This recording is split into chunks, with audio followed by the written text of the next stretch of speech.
Hey, beautiful people. Hold on, let me see if I can work this thing. It's been so long since I've been on here.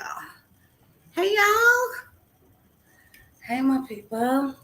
Here we go. Get rid of the glare. Can y'all see me? I'm trying to get my setup to go.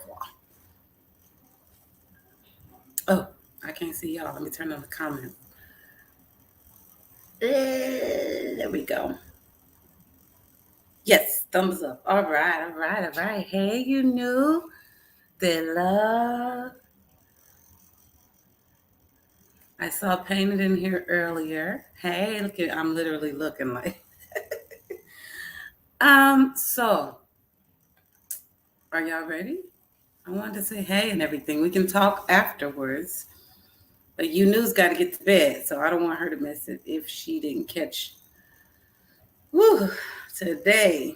Today they got into DNA and cell phone towers and that sort of thing. So I feel like we really get into what we call the meat and potatoes.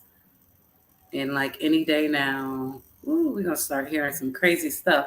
They're really, really focused around September, a time in like, if I'm not mistaken, mid-September, where those calls were pinging back and forth between Bakersfield and California City. I don't know what they're really getting at, but they're gonna have to let us know. But that's where we're going uh, with this whole thing. Painted Black, he's so silly. Nightbot is the bomb, right? He is all. I don't know what I would do without him. But I guess I'm gonna have to figure it out since Painted Black didn't claimed him. Thought he was my Nightbot. I'm just making sure. Oh, okay, y'all talking about the fur baby. I'm checking the comments. All right, so kiss the fur baby. I need the fur babies to be okay. I love them too.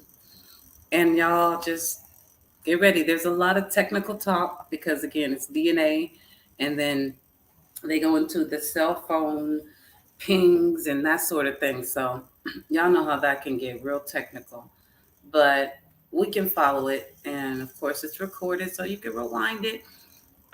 If you really need to listen or hear something again, just get me in the comments and I'll rewind it for us. I mean, we could do what we want to do, right? Hey, Miss Lorraine. Hello, my love. Hello.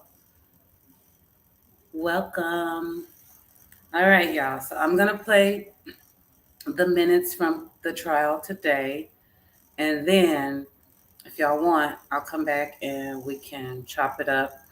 And I will drop the link because I know y'all are boiling over with stuff to say about this case. And I don't know if y'all had somewhere safe to go and say it.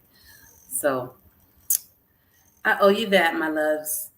Marty 13. Hey, baby. You made it. Hello. Jess, welcome back. Welcome back. I had y'all up early this morning, didn't I? All right. You knew has to go to bed. So we're going to do this and then we're going to talk later. Okay. I love y'all. See you on the other side.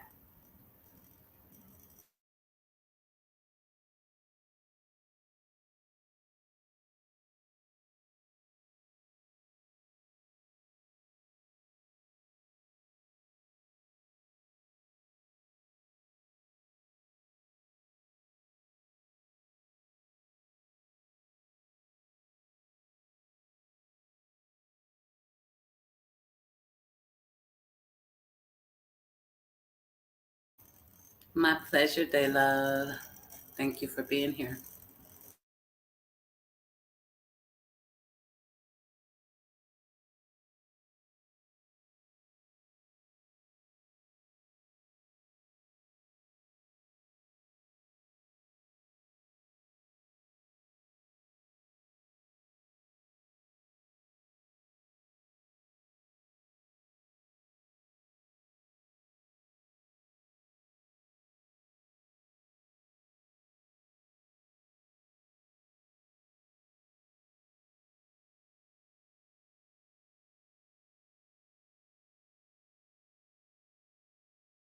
Ultimately, the answer to the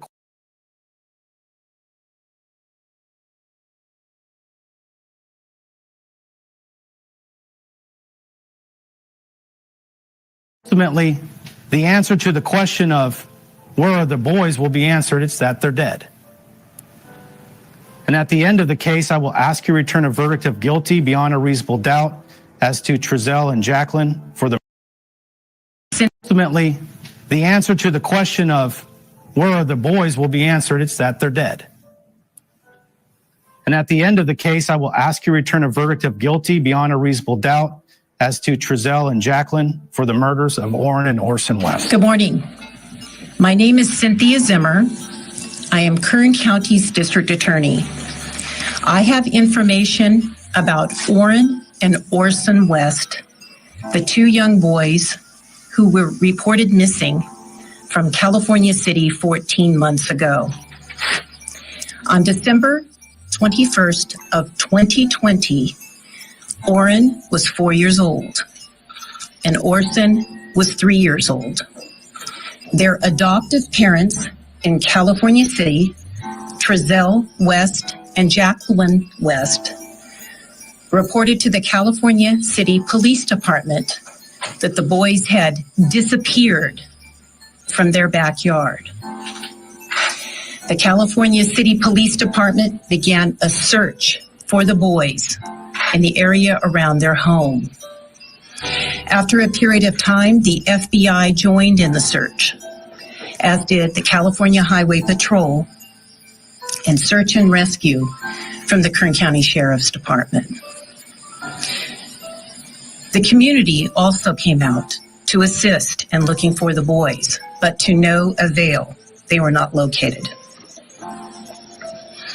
1 week later, crucial information came to light that necessitated the involvement of the Bakersfield Police Department and the Kern County District Attorney's Office.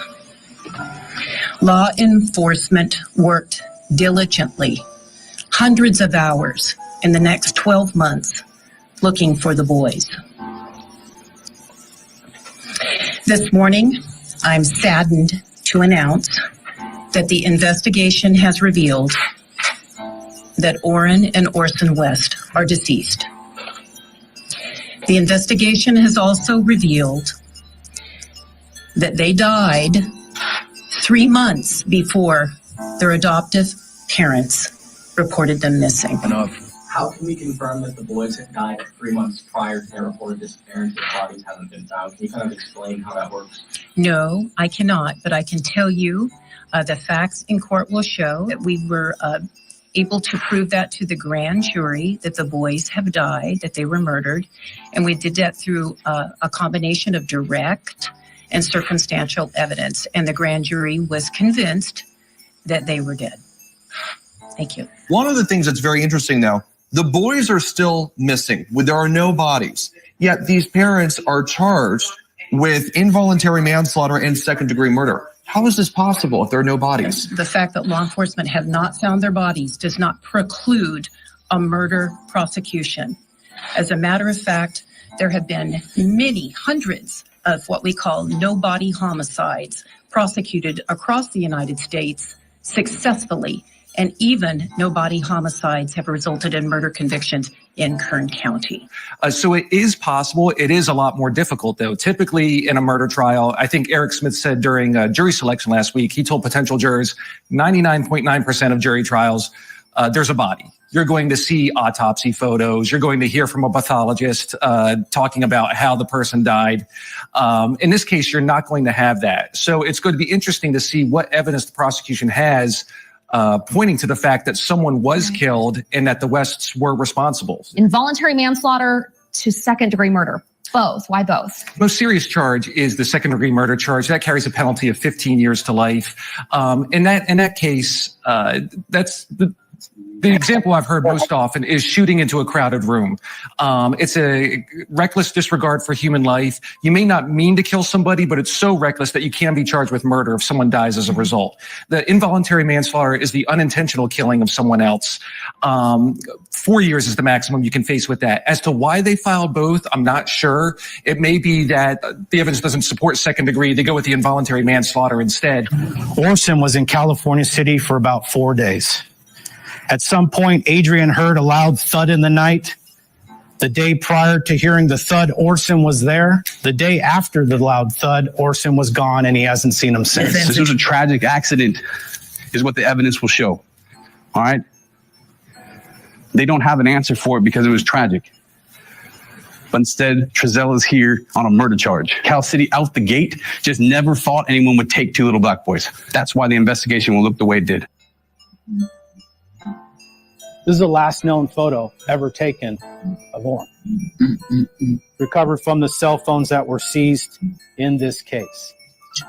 This is the last known photo of Orson, taken in the apartment at Lotus Lane, July 25th, 2020.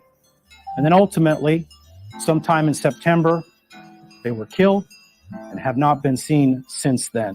April 26, 2023. The trial is back in session in the case of Trezell and Jacqueline West, accused in the deaths of adopted children, Classic and Sincere, also known as Orrin 4 and Orson 3. Detective Thomas Hernandez, the lead investigator, is back on the stand. Hernandez has identified swabs he took of Ralph Mosley and some of the other West children. Smith ended his questioning, and defense is going to wait to cross-examine Hernandez because he's going to testify later in the trial. Deshelle Smith has been called to the stand. She works at the Kern Regional Crime Lab. Deshelle Smith said one of her duties is to process known reference samples of DNA. Deshelle Smith is explaining her job and the intricacies of DNA testing to prosecutor Eric Smith. Deshelle processed known reference samples for Trezell and Jacqueline West and some of their children. Alexia Torres-Stallings, lead attorney for Jacqueline West, has begun cross-examination. Deshelle told her they wait until the lab reports are complete before destroying samples. Deshelle has been excused. Mandy Van Buren has been called to the stand. She's the DNA technical leader at the Kern Regional Crime Lab. Prosecutor Eric Smith has displayed a document from LabCorp, a chart showing DNA profiles. Van Buren explained a couple of charts, and Smith has ended his questioning. Torres-Stallings is going to cross-examine her. Van Buren said she has previously testified for this case. Van Buren said there are 24 locations looked for in the testing of a sample. 3 are male markers. Van Buren said for these 2 samples, they only looked at the electronic profile, not an actual swab. It's not common to evaluate an electronic sample, Van Buren said. She has done it fewer than 10 times in 6 years. Van Buren said there's a technical review process that reviews the analysis done by others at the lab. If a profile is partial, the statistics could be affected, she said. Van Buren said she doesn't know if LabCorp has had past issues with the way they maintain DNA storage. Torres-Stallings has ended her questioning. Timothy Hennessy, lead attorney for Trezell West, is questioning her. Van Buren said they did accept certain items where they addressed how certain items were packaged. They didn't reject the items, but only tested certain parts. There were areas of certain items that were uncovered when they received them from California City Police, Van Buren said. They included the gardening tools. Van Buren has been excused. Jihad Kim has been called to the stand. He's a criminalist at the Kern Regional Crime Lab. Kim is explaining what DNA is and how it can be left behind. The DNA analysis process consists of extraction, breaking open cells in the process. The second is quantification, how much DNA is in the sample. Amplification and fragment analysis are third and fourth steps. Kim testified there are control tests. Samples run alongside the DNA samples to make sure there was no contamination of the sample. They checked to make sure the DNA was amplified correctly. A single source profile means the profile consists of only one person contributing to the DNA profile, Kim said. DNA testing can't tell the circumstances or the time frame in which the DNA was left, Kim said. Touch DNA tends to degrade faster in extreme environments, Kim said. Kim testified testing gardening tools, toothbrushes, and known reference samples in the West case. Smith is displaying photos of items Kim tested. One is a shovel. Kim said he performed a test to screen the shovel for blood. It came up negative. A rake was also tested, and the stains were negative for blood, Kim said. Another shovel was screened, and the stains were negative. A third and fourth shovel were tested, and the stains screened negative, Kim said. A toothbrush was swabbed for DNA, Kim said. The DNA profile he got was a single source from a female, he said. A gray mattress cover was tested. 2 cuttings were taken for DNA analysis, Kim said. The profile generated was a mixture of 2 contributors. Jacqueline West and one of the West's other children could not be excluded as contributors, Kim said. Both Orrin and Orson were excluded as potential contributors to the DNA profile, Kim said. Court is in recess for 15 minutes. The trial is back in session with Ji-Hak Kim resuming testimony. He said he tested a green, red, and blue blanket for DNA analysis. A single source DNA profile was found, Kim said. Orrin and Orson were excluded as having left the DNA, but another West child could not be excluded, Kim said. A blue mattress cover was tested. A single source male profile was generated, Kim said. Orrin and Orson West were excluded, but another West child could not be excluded. Another blue mattress cover was tested for DNA, Kim said. 2 stains on the blue mattress cover were tested. For one of the stains, it was inconclusive as to whether Orson could have been a contributor, Kim said. A gray mattress cover was tested. Kim said 3 stains on it were tested. Orrin and Orson were excluded as potential contributors to each of the 3 stains tested, Kim said. A green, white, and brown blanket was tested, Kim said.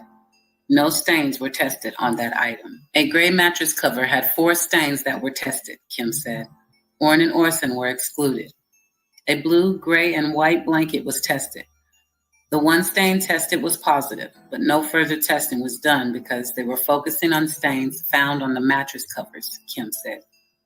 1 location on a blue mattress cover was tested for DNA, Kim said. Orrin could not be excluded as a contributor, he said. No stains came up on a blue, green, and white blanket that were tested, Kim said. Swabs from the driver's side rear passenger door interior were tested. Kim said there was not enough evidence to draw a conclusion as to whether Orrin or Orson could be excluded.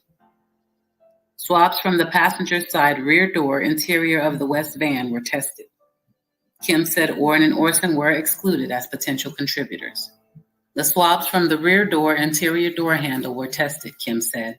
Orrin and Orson were excluded. Swabs from a car seat were tested. Orrin and Orson were excluded. Kim testified another car seat was swabbed and the swabs tested. Orrin could not be excluded, he said. There wasn't enough evidence to exclude Orson. Court is in recess until 1:30 p.m. The trial is back in session, with Ji-Hak Kim back on the stand testifying to DNA tests performed on items taken from the West home and in their white van. A car seat from the van was tested. Orrin was excluded as being a contributor to the DNA profile, but Orson could not be excluded, Kim said. Another car seat was tested. Orrin West was excluded as a contributor, but Orson could not be excluded, Kim said. 2 swabs were taken from a stick. Kim testified the stick had a mixture profile from at least 2 people. It was wrapped in black electrical tape. Jacqueline West could not be excluded as a potential contributor, Kim said. Neither could Trezell West and some of the other West children. Orrin and Orson were excluded. A used diaper found in a trash bag was tested. A DNA profile of at least 2 contributors was found. Kim said. Orrin was excluded. There was not enough statistical support to determine if Orrin was a contributor, he said. 2 of the other children could not be excluded, Kim said. Kim is explaining how DNA is extracted from a sample. If there's leftover DNA extracted, it's usually destroyed as long as all the other tests are done, he said. Prosecutor Eric Smith ended his questioning. Alexia Torres-Stallings, lead counsel for Jacqueline West, has begun cross-examination. Kim said the profiles received of Orrin and Orson so they could compare them to DNA samples were electronic DNA profiles. Other samples came from buccal swabs. This is the first time he's used an electronic sample in a case, Kim said. Torres-Stallings has noted the other samples came straight from the source. Kim testified a statistical calculation is given by a DNA profile showing the likelihood it came from a certain person. Under questioning by Torres Stallings, Kim said an inconclusive finding means they can't say whether someone is excluded or not. They can't say for sure one way or another. Torres Stallings has referred to multiple blankets where no DNA testing was performed. Kim agreed, saying no stains were found, so no testing was done. He said they were looking for saliva, urine, and possible blood to test. Torres Stallings asked how else could they have tested the blankets. Kim said they could have performed a blind swab, just swab the entire blanket. They did not do that for those 2 blankets. Moving on to other items, Torres Stallings said one item had 7 stains and 3 were tested. Another item also had 7 stains and 1 was tested for DNA analysis. She asked why they didn't do more. Kim testified they tried to test clusters of stains that tested positive for saliva. Orrin and Orson could not be excluded from certain items in the bedroom, Kim said, meaning it can't be said with certainty whether their DNA was on the items. Kim testified he was not given 2 other toothbrushes to examine, nor was he given toys to examine. Only 1 used diaper was tested, Kim said. The lab does not do fingerprint comparisons, Kim said.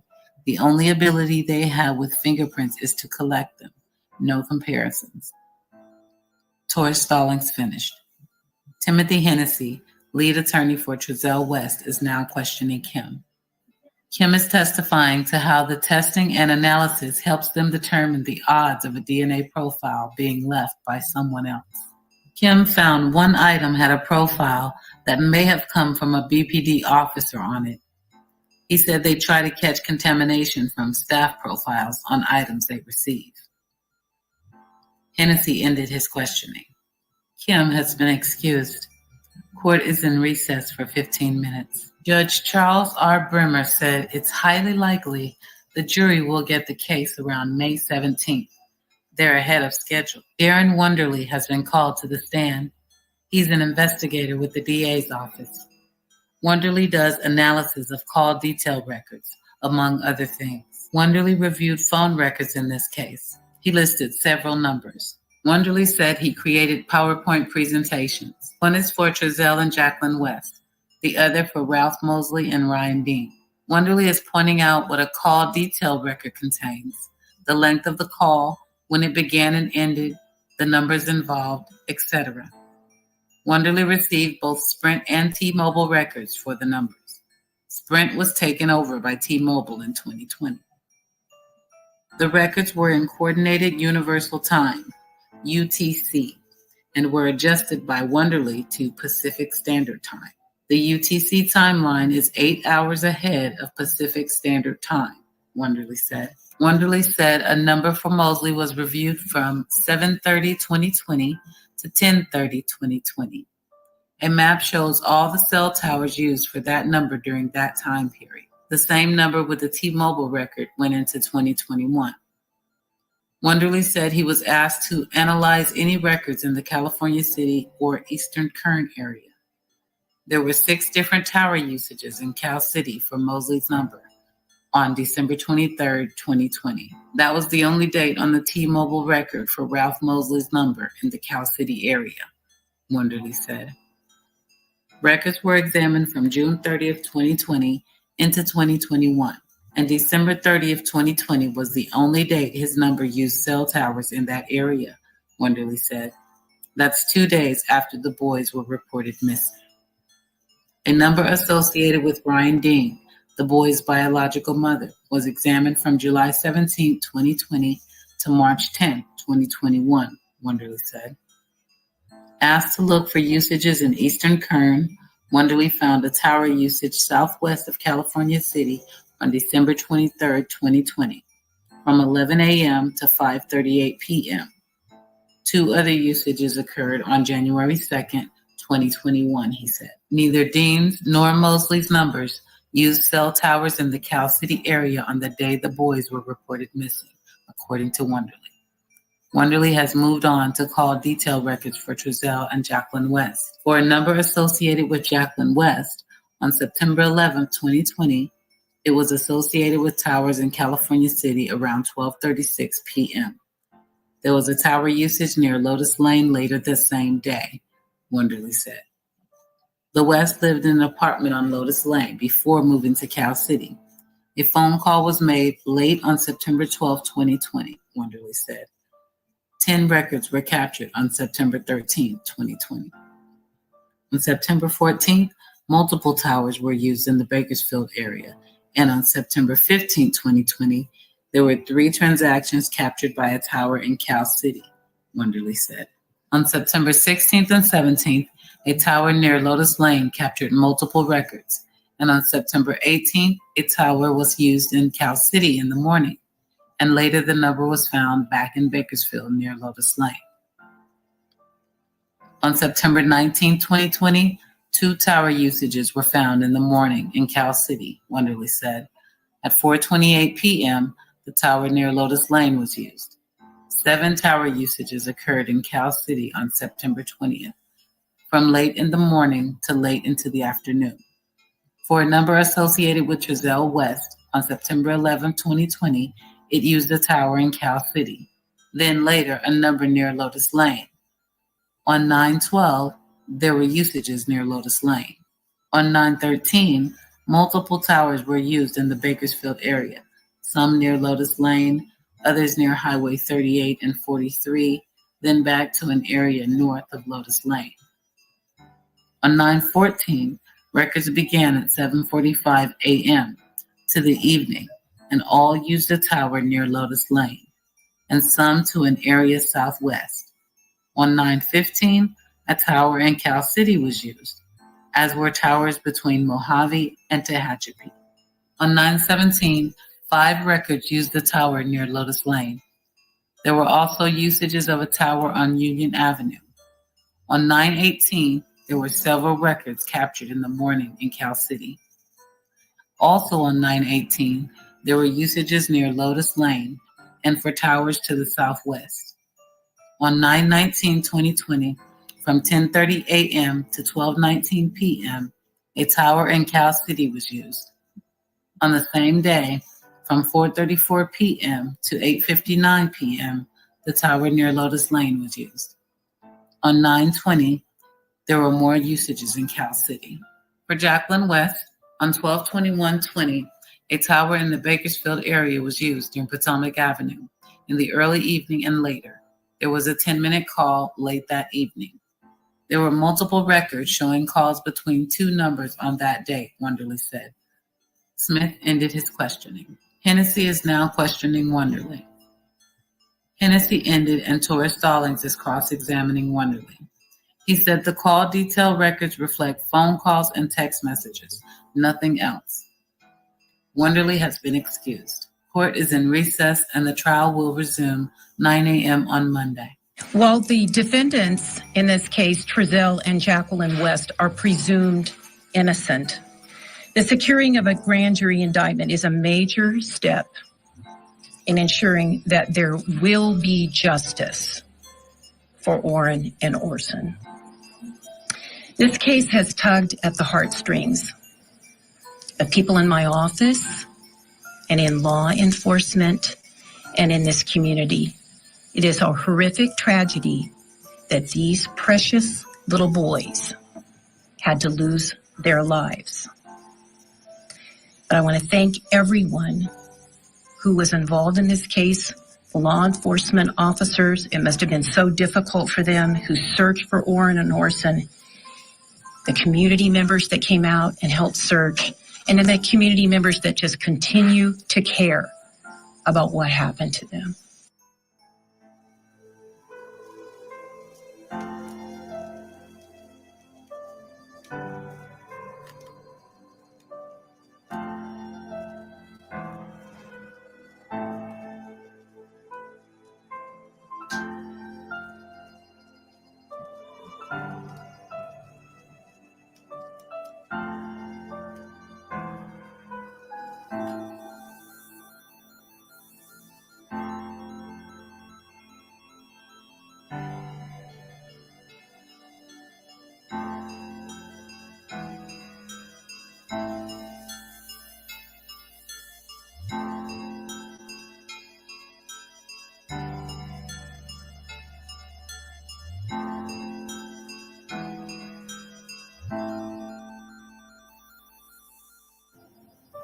So now that we're all up to speed as to where we are present day, let's rewind back a little bit further to when the two on trial first graced us with their appearance. And in my opinion, they lied to us. We just want to thank everyone in the community for all the support we've seen. We've felt so helpless, and seeing everybody out here really looking and helping out really means a lot. So, tell us what happened the night the kids went missing. From our yard. It was cold. I was going to make a fire. There's a lot of wood in this area right here next to our house. I opened up the back gate. I'm throwing wood, bringing it inside the house. My wife's inside. She was actually wrapping gifts, so we thought it was a good idea that our youngest two go outside and play with chalk on the back patio.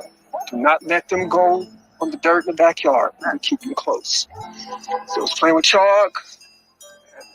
Came to my house, saw them there.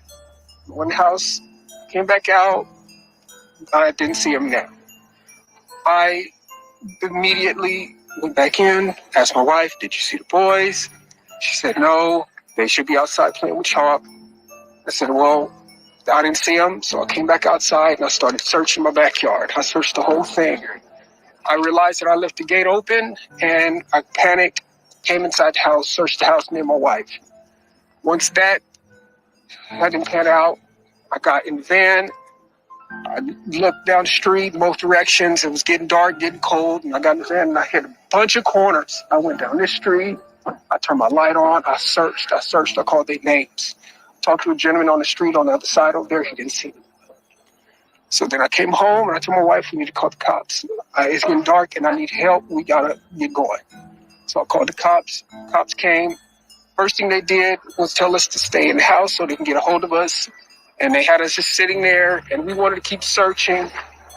But everybody came out in droves. And I wanted to thank you guys that night, but we couldn't go outside. The cops told us the best are out here. The best are out here searching. And we appreciate it. And nobody ever could tell, we could never talk to anybody. And that was the issue. We just want to thank everybody. We really want to thank you guys. Please, if anybody has seen them, please call, let somebody know. Call the cops. Call California the City Police Department. Call them and let them know what you've seen, if you see anything.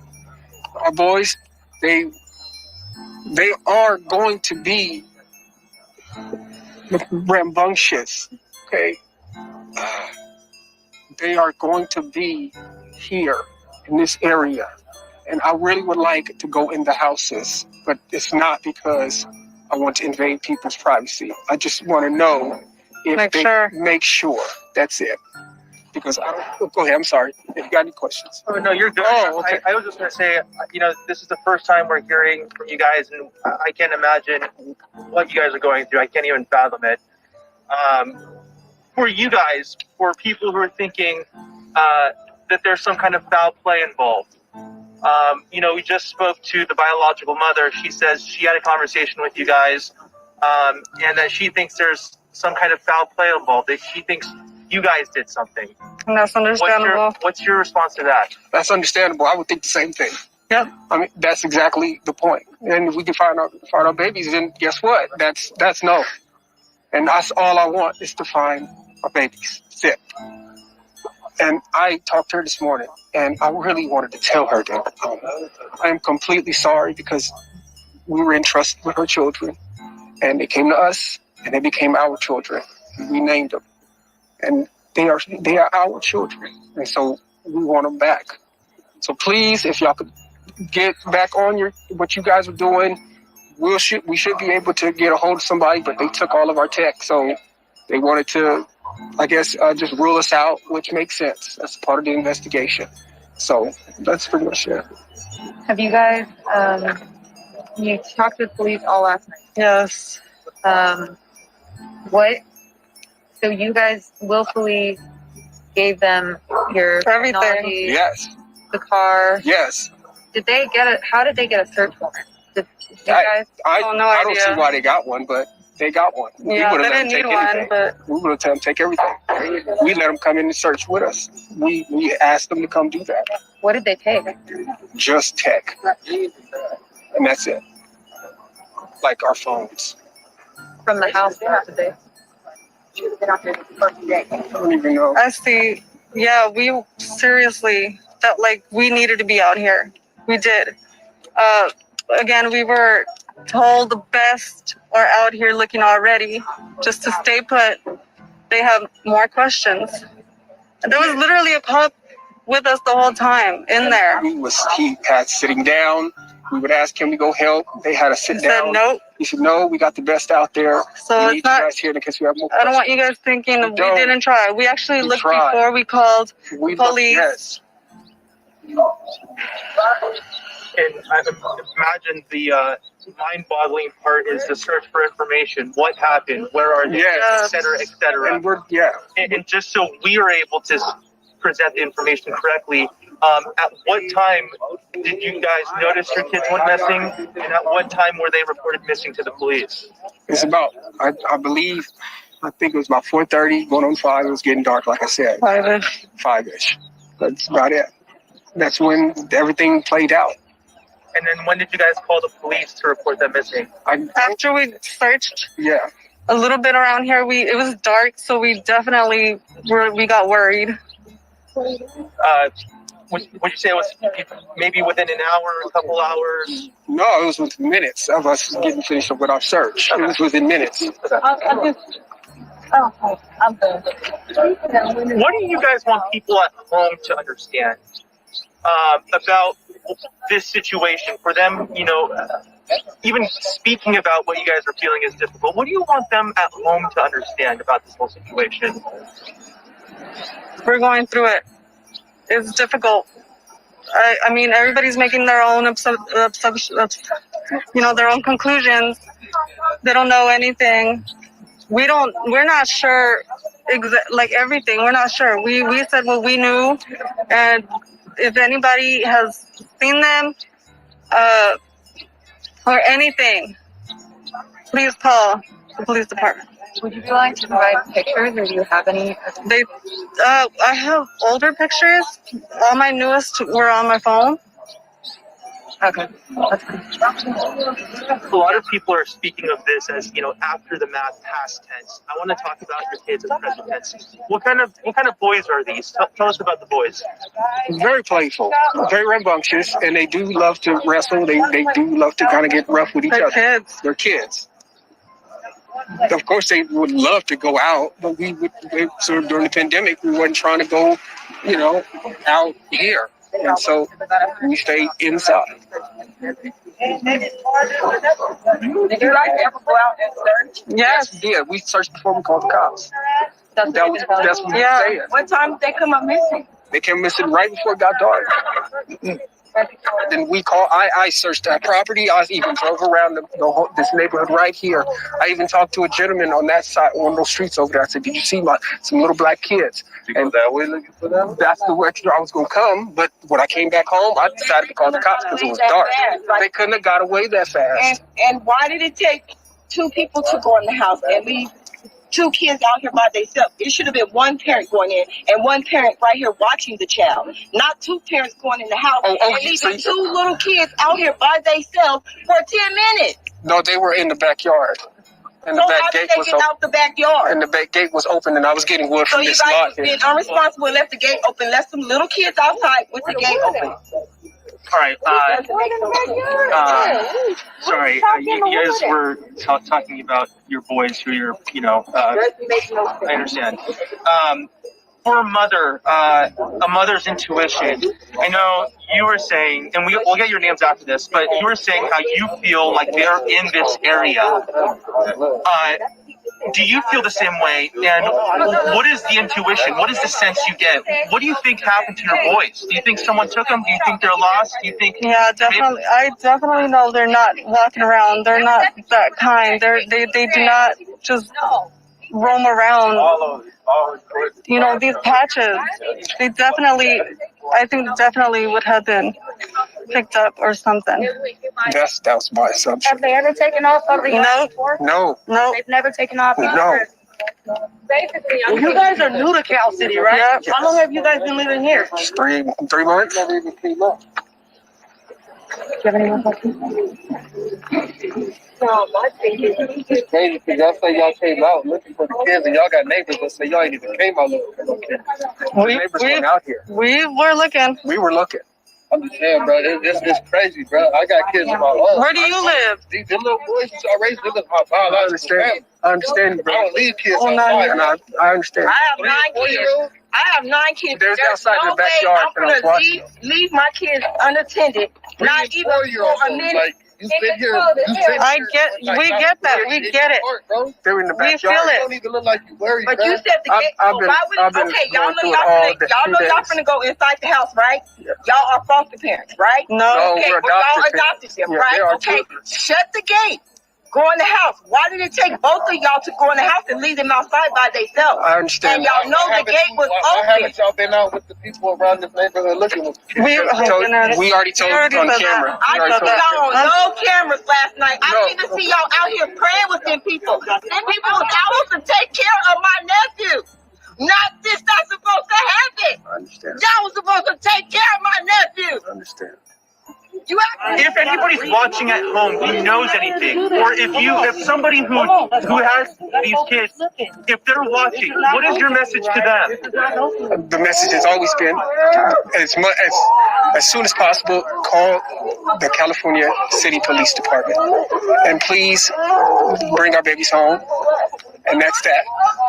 That's one of the reasons why we actually didn't want to This do is this. the reason why. Because The Pyle family. we were under orders to stay in the house and stay because they're going to need to contact us. And we cannot go outside, and that was the issue. We were under orders by the cops to stay home in the house and let the professionals look. But you just said that they were your children. If they were your children, regardless of what somebody told you, wouldn't you want to go look for them? Well, we have cops actually posted in the front door right there. How cold it is at night? We totally understand. If you guys if you guys actually have that question, you should ask the police officer. The situation, but do you see how it seems that that the kids was left unattended? You guys went in the house and then the kids disappeared. How did they disappear? Exactly, and that's the way we try to figure out. It doesn't make sense. How did they disappear? How did they go out? You guys had the house supervised already. And my question is, why were they the only 2 children out? Where were the rest of the kids? The rest kids went with grandma. With who? They left. They went on vacation. So they didn't. No, because they're too young. We didn't. We watched them, and it turns out that happened. How did the Just really quickly before we forget, first and last name, spelling of both for both of you guys. So, excuse me, say it again. Just first and last name. Spelling of who or what? Or just your first and last name. our names. Trezell West. Jacqueline West. Trezell West. Okay, and for you? JACQUELINE. I'm sorry, one more time. JACQUELINE. Okay. West? Yes. Okay, guys, we'll let you go. All right. Sorry about that. Thank you. No. She probably wants to feel bad.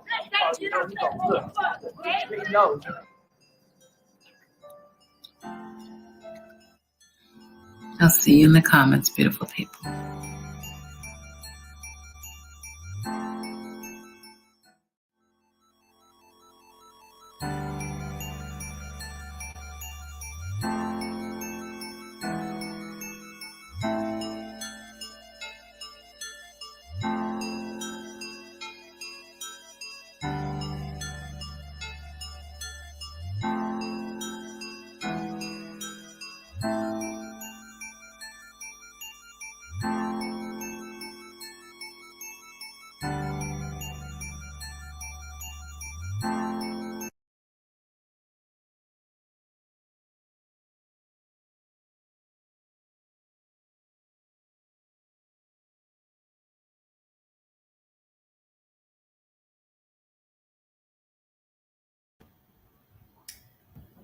So yeah.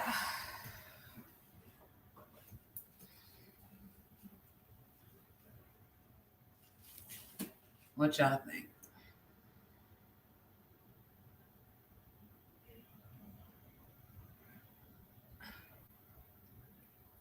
See, the thing about it is it can always go either way. Comes down to those 12 people and what they believe. And I've seen some crazy stuff happen with these juries. Hey, JC. Hey, boo. Hey, y'all. It's been too long. It's been too long. I know. I don't want to be doing a lot. And that bothers me because I was just thinking, like, if they get off,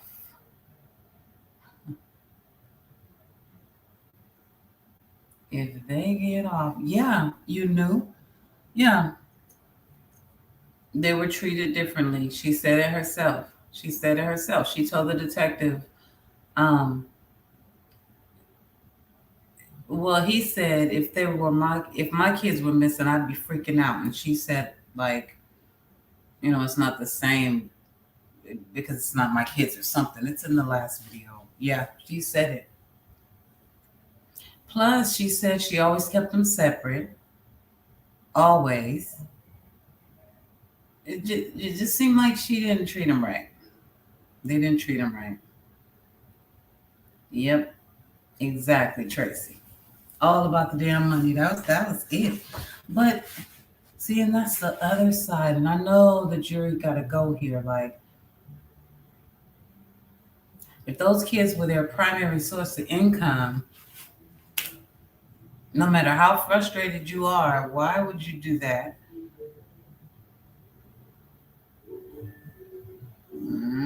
See what I'm saying? Like, you can't have those kind of question marks. It doesn't make sense. It doesn't make sense at all that they would do that. And they said it. It was the primary source of income.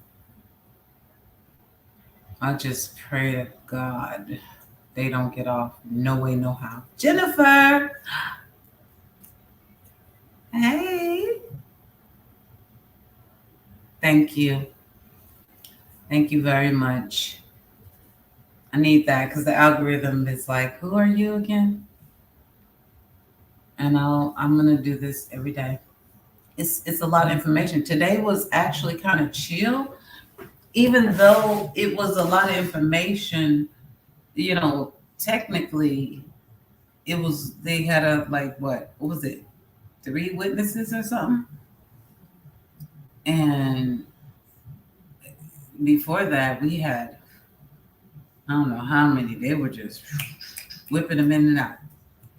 Everybody, both of the daddies, the biological mama, detectives, investigators, criminal. They had them all coming through there. This case, whew. And the notes were short, but I listened to it. He showed a lot of the times that he was talking about from the phones. He had PowerPoints that he was using and showing to them. I would love to see all that. I love to see good, in-depth, investigations. Because they got something. When you get enough to get the grand jury to indict, the DA is pissed. They got something. They got something that really and truly says that our boys are gone, unfortunately. But, if that's what it takes to get them 2 behind bars, because they think they're slick. I think they really think they just home free with this whole thing. I really do. I don't know. I don't know if y'all caught that date, but the judge said, I hope y'all can hear me because I'm kind of far from the computer. Let me know if you cannot see my cat out there on the patio. But the judge said that the jury, he's expecting them to have the case sorry, I got a notification. Early May, mid-May. Y'all, it's April 26th. Like, ooh, that's so scary. I mean, let's just imagine. Actually, it wouldn't even make sense because I was gonna say let's just imagine that what we have and what we've seen from this morning to now, the whole trial so far, if that was all they had, because he said they're moving really fast, so they got to be going off what they've seen and what they know now. But like I said, the last few days have been unfolding so crazy that who knows what's going to happen over this next week or so. For real.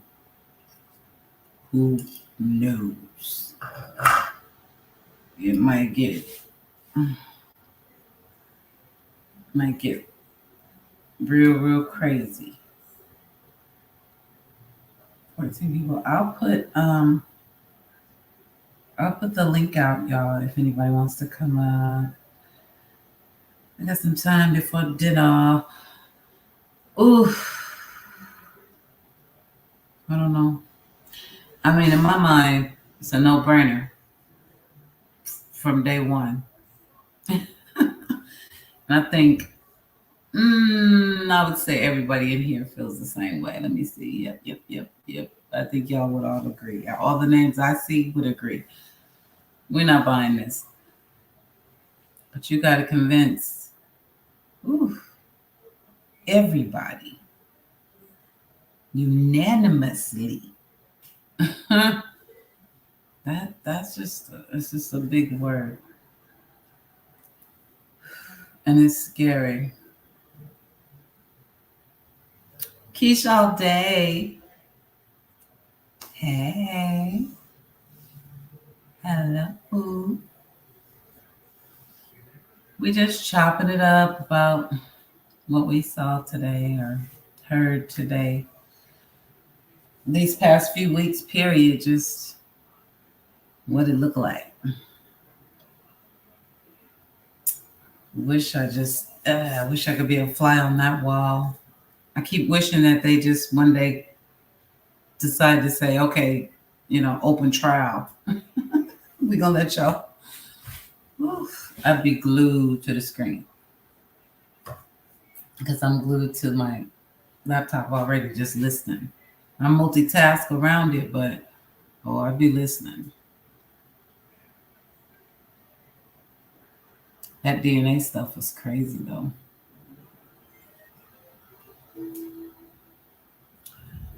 And looking at that video again with let me see if I can find this really quick.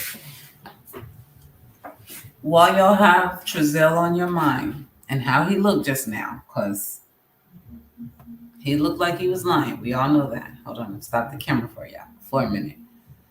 He looked like he was lying. We saw that. So I'm gonna show you somebody that I think he looks just like. And see if y'all see the similarities in this guy.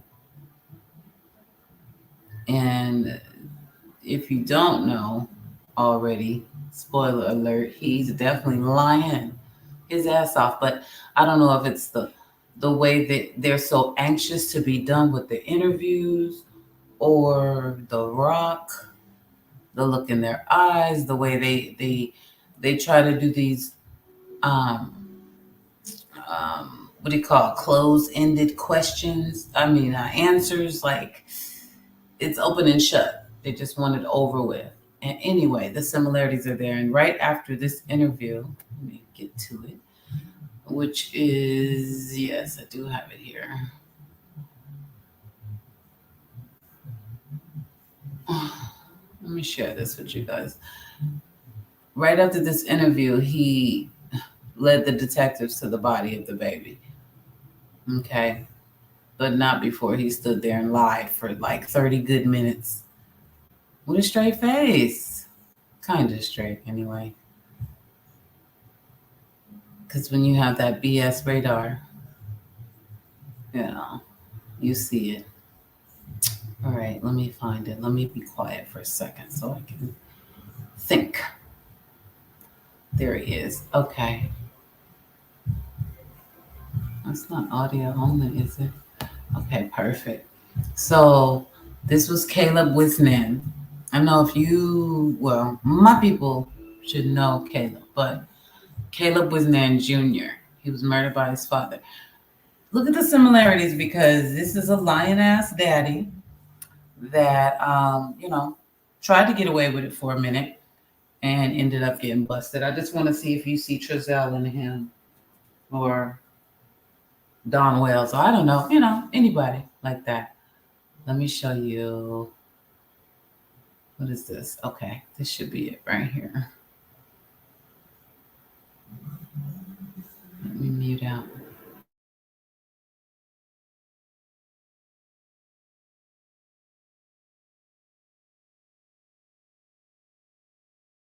If it bleeds, it leads. A mantra that can describe the types of stories covered by media outlets. Murders, fires, robberies. Those are generally top stories. But not the unfathomable crime of filicide.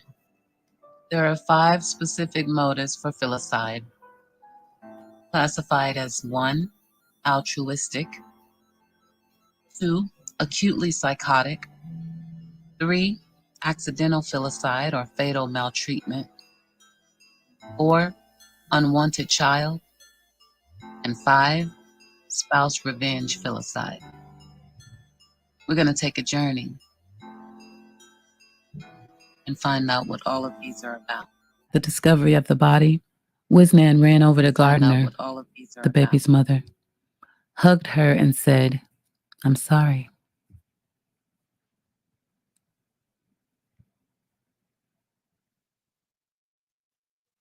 That came after Wisnan Sr. and the child's mother, 28-year-old Angela Gardner, held a press conference asking for help in finding their son.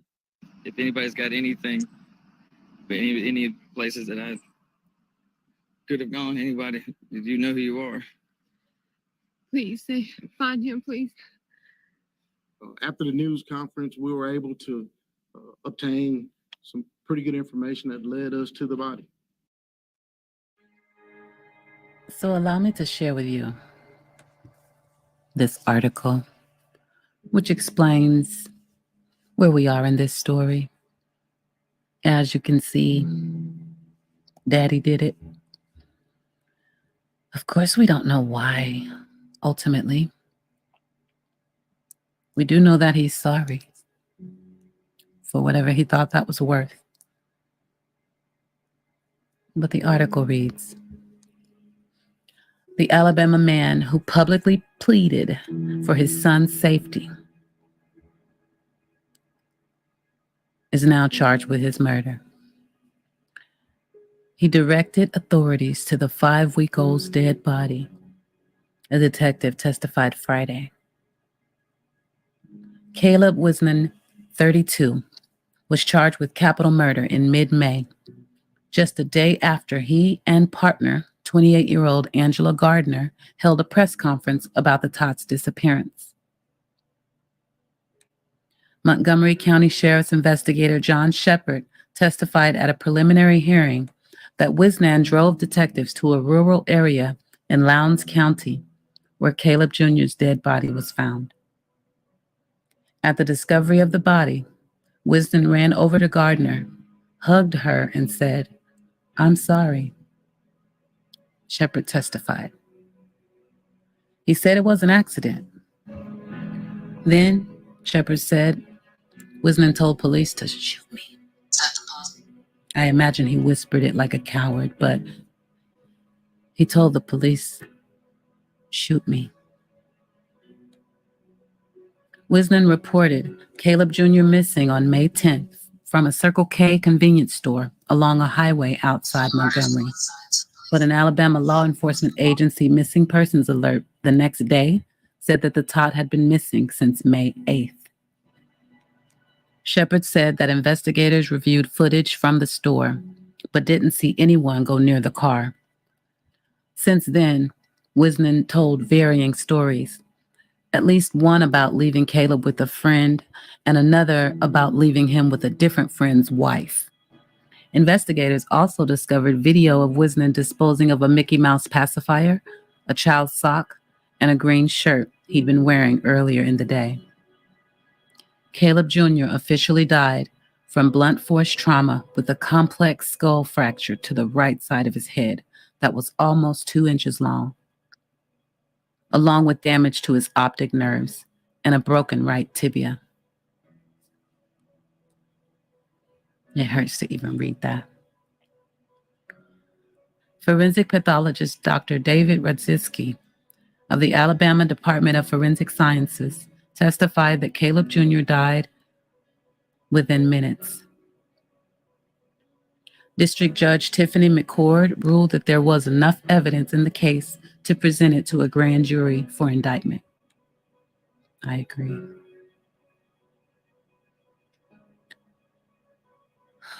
Lord have mercy, stories like that are so hard to read. My God, why? Why? Did you hear the damage? Like, really hear the damage. And he says he hit his head? Let me remind you. It says Caleb Jr. officially died from blunt force trauma with a complex skull fracture to the right side of his head that was almost 2 inches long, along with damage to his optic nerves and a broken right tibia. That's what it says. Damn him. No bond is exactly right.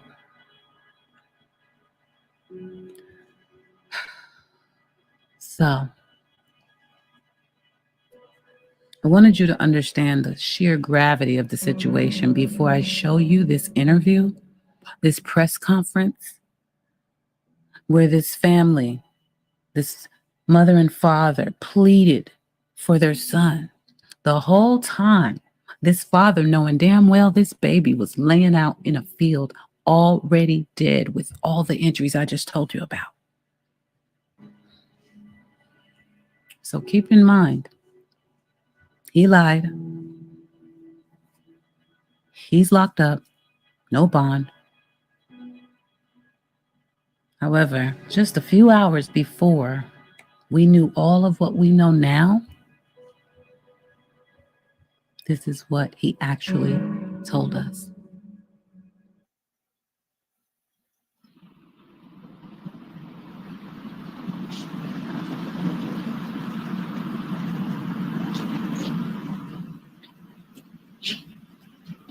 I'm going to do an opening statement. Benny, you want to give him your name right quick? James B. Stinnett Jr., the FBI. James B. Stinnett Jr. Can you spell that? Yeah. Stinnett. Stinnett. 2 N's. 2 N's. Yes. B. B. Now let me know when you're ready. All right, we're going now. Yep. Yep. On Monday, the Montgomery County Sheriff's Office received a 911 call from the Circle K located on Wetumpka Highway. During that time, we discovered that a missing child had been reported missing in the area. At this time, the Montgomery County Sheriff's Office would like to enlist the help of the general public to come forward with any information that they may have. They can call us at our non-emergency number, 832-4980, or you can contact Secret Witness if you'd like to remain anonymous. What we're going to have now is we'll have the family come forward to give a statement.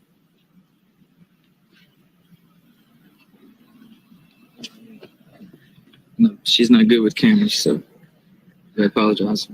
But we would just like for anybody that has any information. I don't remember a lot, but I did remember I was breaking up, with the guns. But I know that if anybody's got anything, but any places that I could have gone, anybody, you know who you are. Please find him, please.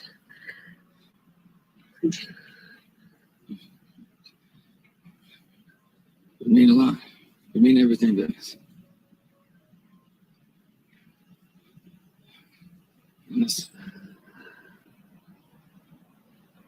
family ain't the same without family. That's for sure.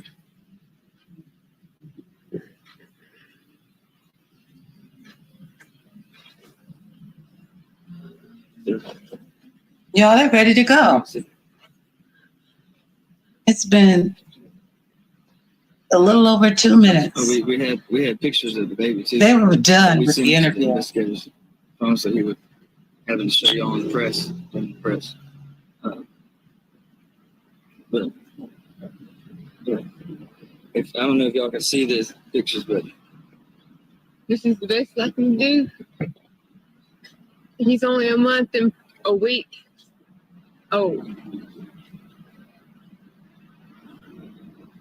and there's other pictures with us together, but I didn't.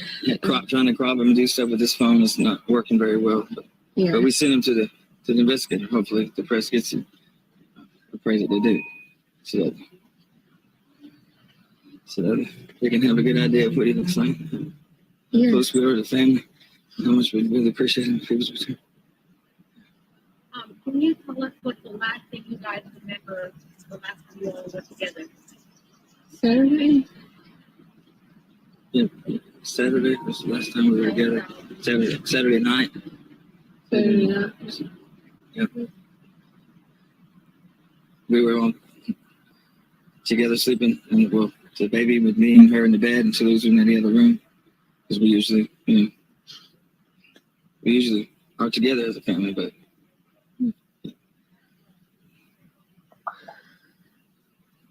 It's not easy. I don't remember much. When did you all realize that? They didn't. I was home with my oldest, my 2-year-old, and he was with CJ was with him, and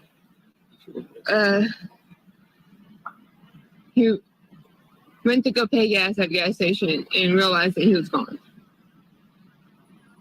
And he let the police know and me know that he was missing.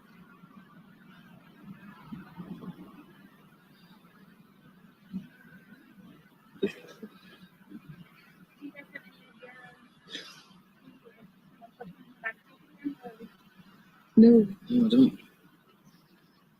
I wish we did know. If we knew, he would have already went there. How's the rest of the family holding up? I know this is a tough ordeal, but it's been taking a toll on everybody. Everybody's saying prayers. Everybody's keeping an eye out for him.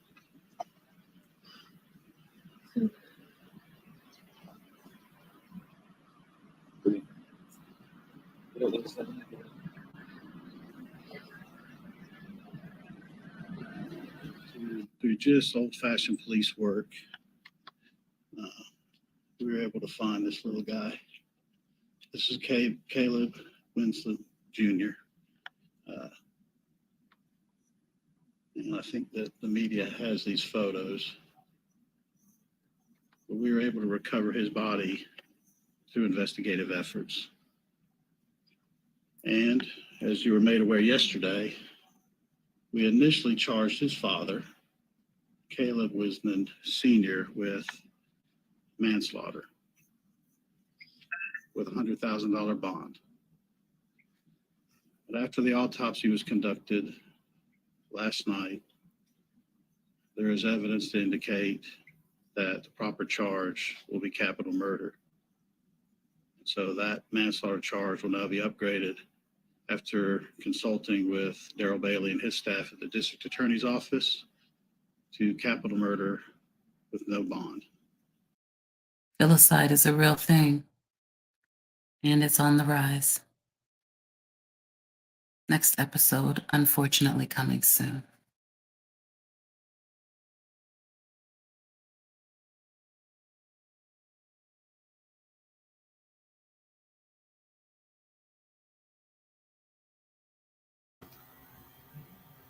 See what I'm saying?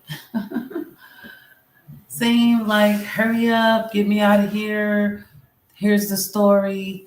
Whether it makes sense or not, it's what we got for you. Lying, lying, lying. It's crazy. And they do it all the time. And I think, man, if we are wrong about Jacqueline and Trezell, honey, look. Oh, what else could it be? See, you can tell when I always say this, you can tell when like a prosecution or a defense, either side doesn't really have a case because they start looking for loopholes and in legalities and trying to get mistrials to happen and stuff like that. Like they're trying to do, say that BPD and Cal City dropped balls, which they did, but that's what they're trying to do because they don't really have a case. Otherwise, even though it ain't nobody, they know it don't look good. All the signs point to where the hell did y'all put those babies? Because y'all had them. Nobody else saw them. Whatever happened to them, they were on your watch. So where are the children? I said earlier in the comments that they'd have been better off saying they left them in the car and somebody snatched them, because if you've been listening to the testimony, those babies were in the car more than they were out. Not just those two, all the kids. That van was like a little daycare. When they went to their moms, when they went to visit the different houses with the realtor, everybody that talked on the trial so far was like, the kids were in the van. I don't know how many it was. So I want it to be a slam dunk. That's just not how jury trials work. So we're just going to have to wait and see. That's the beauty of having a body, unfortunately. You can see what was done to them, and you can then look for a murder weapon, and we just don't have any of that. But man, the circumstantial evidence is humongous. Does anybody, for real, anybody, you got to think outside the box. Because in our right mind, you're not going to come up with anything. Think outside the box. Does anybody see a reasonable doubt?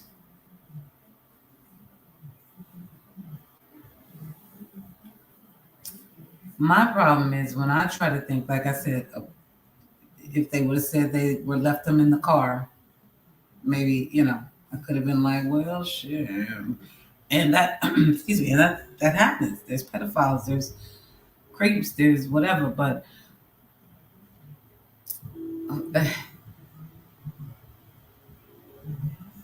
they said they were at home. They said they let them out, and you know what I mean? So they put themselves together, and in this last minute moment of those two babies going missing. And do y'all know what's so crazy? That they're saying that these babies died and not even at the same time? So it definitely wasn't a freak accident. They're saying they were not killed at the same time. I don't know how close together. I don't know. But that was clarified yesterday. What the hell does that mean? Let me see what I'm missing. How can we be wrong? The biggest lie is them saying they just, slow down, became missing when they've been missing for 3 months. That's what I'm saying. Like, they painted themselves into a place where I think the jury is going, every time they try to find a reason, they're going to be like, yeah, but just like that. And pray. These kids were given to them by the state, and they didn't do. Why don't I just hold on? Because wow, that's so much better. These kids are given to them by the state, and they didn't do their fiduciary responsibilities as adopted parents. This blood is on their hands. Facts. All day, Keisha, all day. Facts, period. Point blank. No matter how it could have went down. Even if it had been the scenario I said, where they left them in the car. Because why are y'all doing that? 6 children, that's just free reign. And even their attorney said they live in, like, let them tell it, damn near pedophile sex offender alley. But every time you hear, listen, those children were in that car all the time. Even if they got snatched out of the car in the front yard and they were scared to say that, so they said, I'm still looking, y'all, for a reason. I can't find a reasonable doubt, because then I come right back to what Keisha Day just said. No matter what, it was on you. Period. And right back to what you knew said. They've been gone longer than you said. So even if somebody snatched them, they snatched them months ago. You just not saying something. They still guilty. They need to just wrap the trial up. And they need to get life. You need them to get life.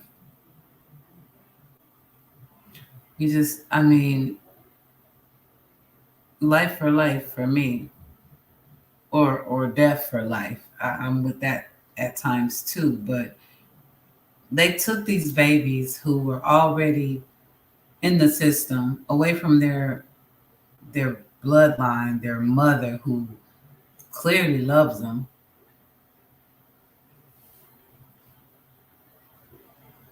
Took them, went as far as to really make them their own by changing their names, only to murder them. Like, it don't make sense. And then you can't say, well, somebody got in a fit of rage because they weren't killed at the same time. Fits of rage is not like today I'm gonna trip out, then I'm calm down. 2 days from now, I'm gonna wig out again, and now I'm gonna kill you. So that didn't happen. So I'm just like, really, what happened? That's what I hope they're able to really prove. I mean, ultimately, I hope they can just prove that whatever happened, they did it. But I want to know what happened. Y'all know, like, this is crazy. Like, what really happened? Nothing should drive you to do that. But what the hell made them do that?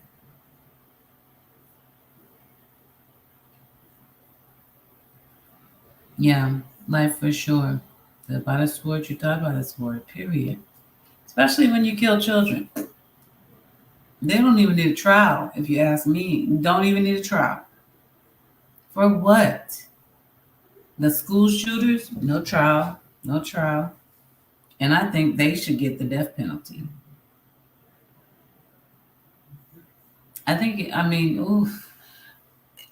Murdering a child, period, I think it would be okay with me if that was just instant death penalty. You can put that on the record. Done. No ifs, ands, or buts. Gone. And murder itself, life. Life for life. And maybe death, depending on what you did. Like this crazy app. So I have another video for my people. Sorry, notification. For my people that did I finish putting it together? It's on my phone, y'all. I don't know how big the TikTok version would be, but oh Lord, did y'all hear about? Well, I was just talking about, life for life, but some people they need to get death if they take a life, depending on what they do.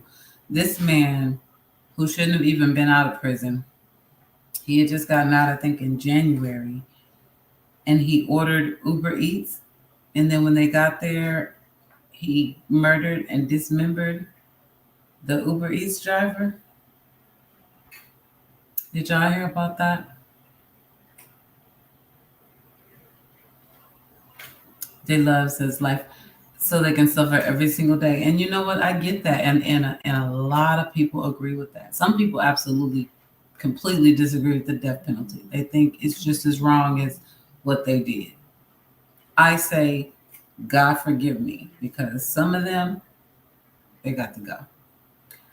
But depending on,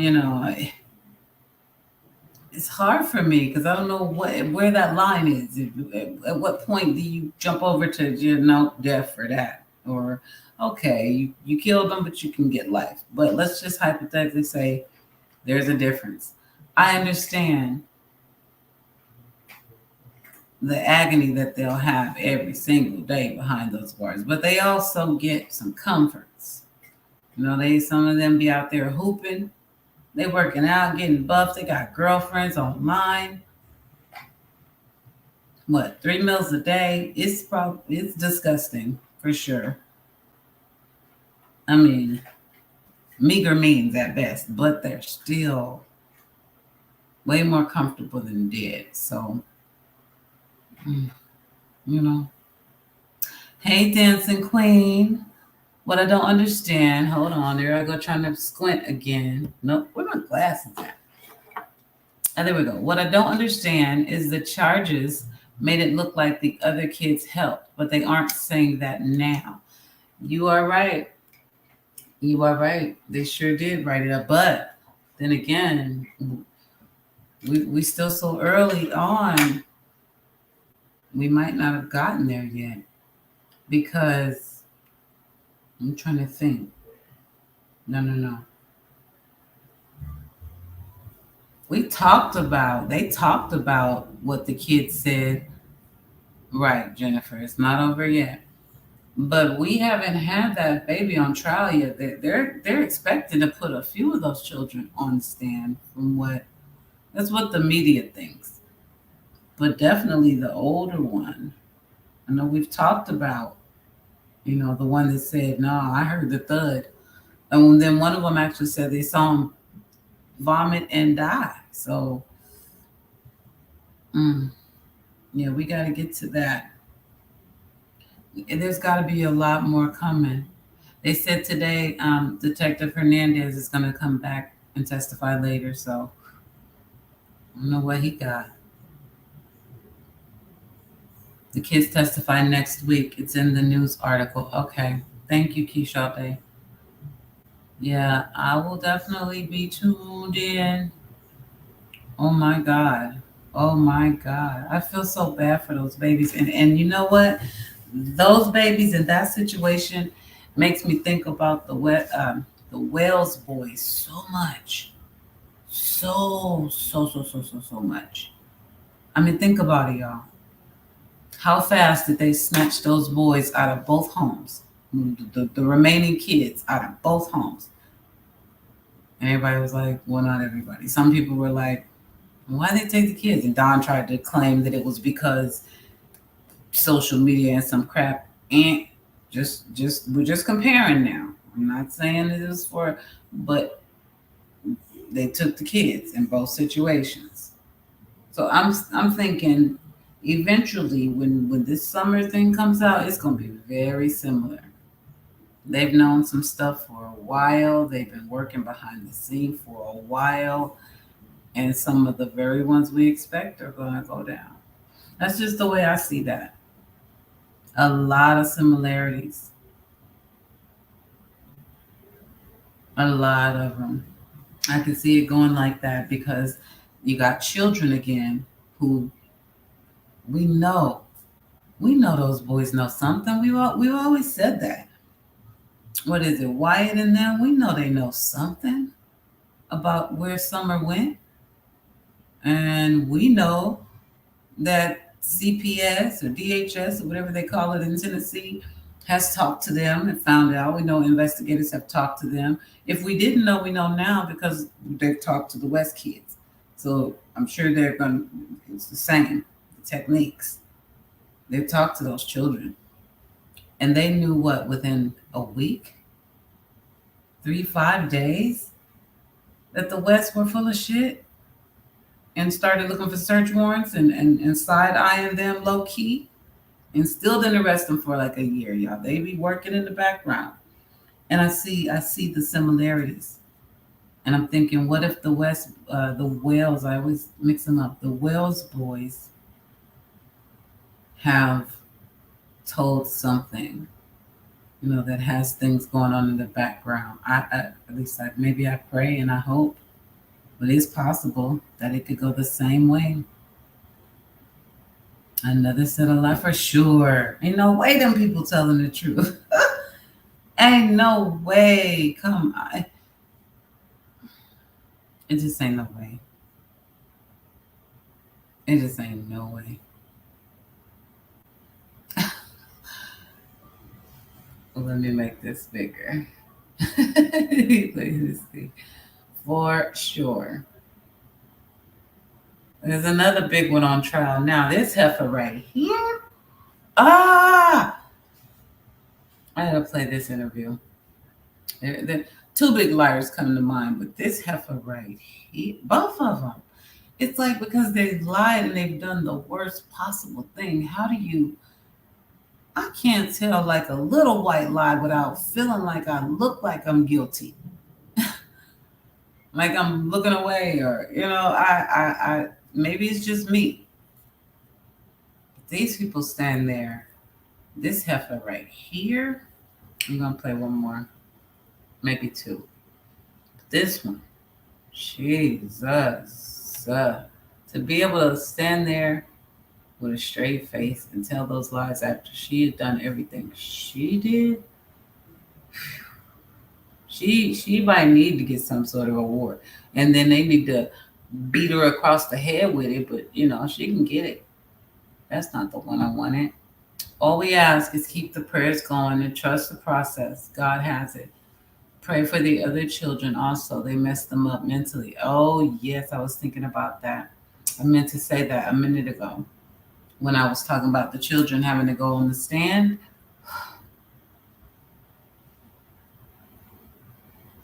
I can't even imagine what it's like. Like I have it in my head, but I can't feel that. I can't feel what it would be like to know, to have seen or heard, or even just to have noticed he was gone and now all of a sudden to be here and then he was killed. Those kids they got a long road ahead of them. They got a long road ahead of them.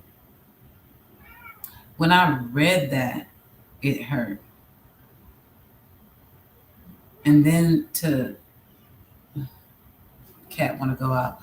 And then to have them paranoid, talking about, if you tell, then they're going to take you away from us. Like just the trauma overall. And then you're going to lose your mom and your dad. And now you're going into the same system that Orrin and Orson came out of. It's a hot ass mess. The whole thing just really, really ticks you off. I put my cat's litter pan outside about 2 weeks now on the patio. We're upstairs, and it's been beautiful. And she's trained like a puppy. She goes to the door, so I gotta let her out. But you know what? Let me do this. Let me do this first, because I was talking about this heifer. Y'all know that's what they are when they get on my damn nerves. Let me pull this up and talk about her dusty butt. I'm sick of them, all of them. They can put them all on a boat together and just Just ship their ass somewhere, anywhere. A very uncomfortable place. Put them on one of those Elon Musk rockets that he ain't tested out enough. What am I looking for? Oh, yes. Wait, is she even in here? I may have to go to, because I've been working on that one. Hold on. I need you to be quiet, Kitty. I'm going to let you out. Hold on.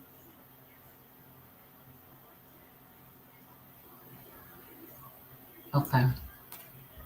That's cool. We go another route. I got it right here.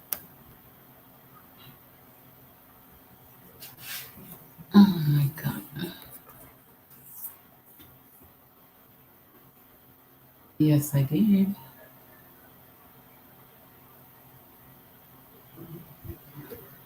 Okay. Y'all probably know who I'm talking about by now, what I'm getting at, but this heifer, the things that she had done.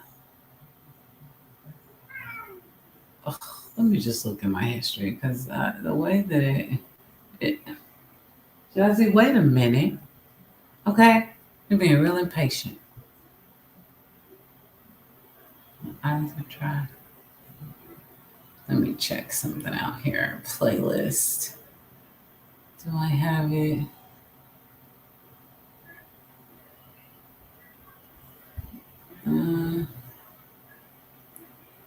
Malia. Like.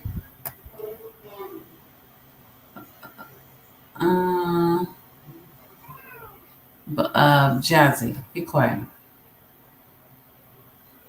Oh, Tracy, yeah, I saw you say, "Wow, yeah, that really happened, man." That Uber Eats guy, that happened like 2-3 days ago. Unbelievable. Ordered the food, so he had the person come there. He knew what he was gonna do. Oh my God, this cat. He knew. All right, forget it. I'm just gonna go this route because she needs to go. All right, check her out, y'all. Let me full screen this. Wait a minute.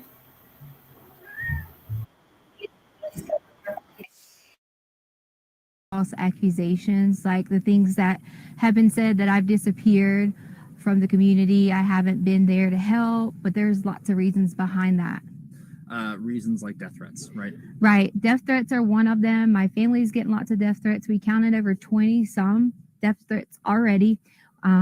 Two, my husband's ex-wife is living in our home. And of course, I'm not coming home to do these things and to help with the family when I was kind of like told I couldn't. And then many other things that happened with the El Paso County Police Department, you know, and in doing the investigation, I was told I wasn't complying. And can I elaborate on that?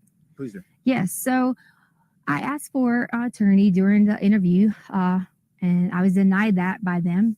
I was held because they were blocking the door, and I was told I couldn't leave, and that if I would have touched them, they would have probably, you know, said I still wasn't complying or said I was, you know, trying to run away or something. But during the interview, I asked several times, could I stop the interview? Could I get an attorney? Could I stop the interview? Could I get an attorney?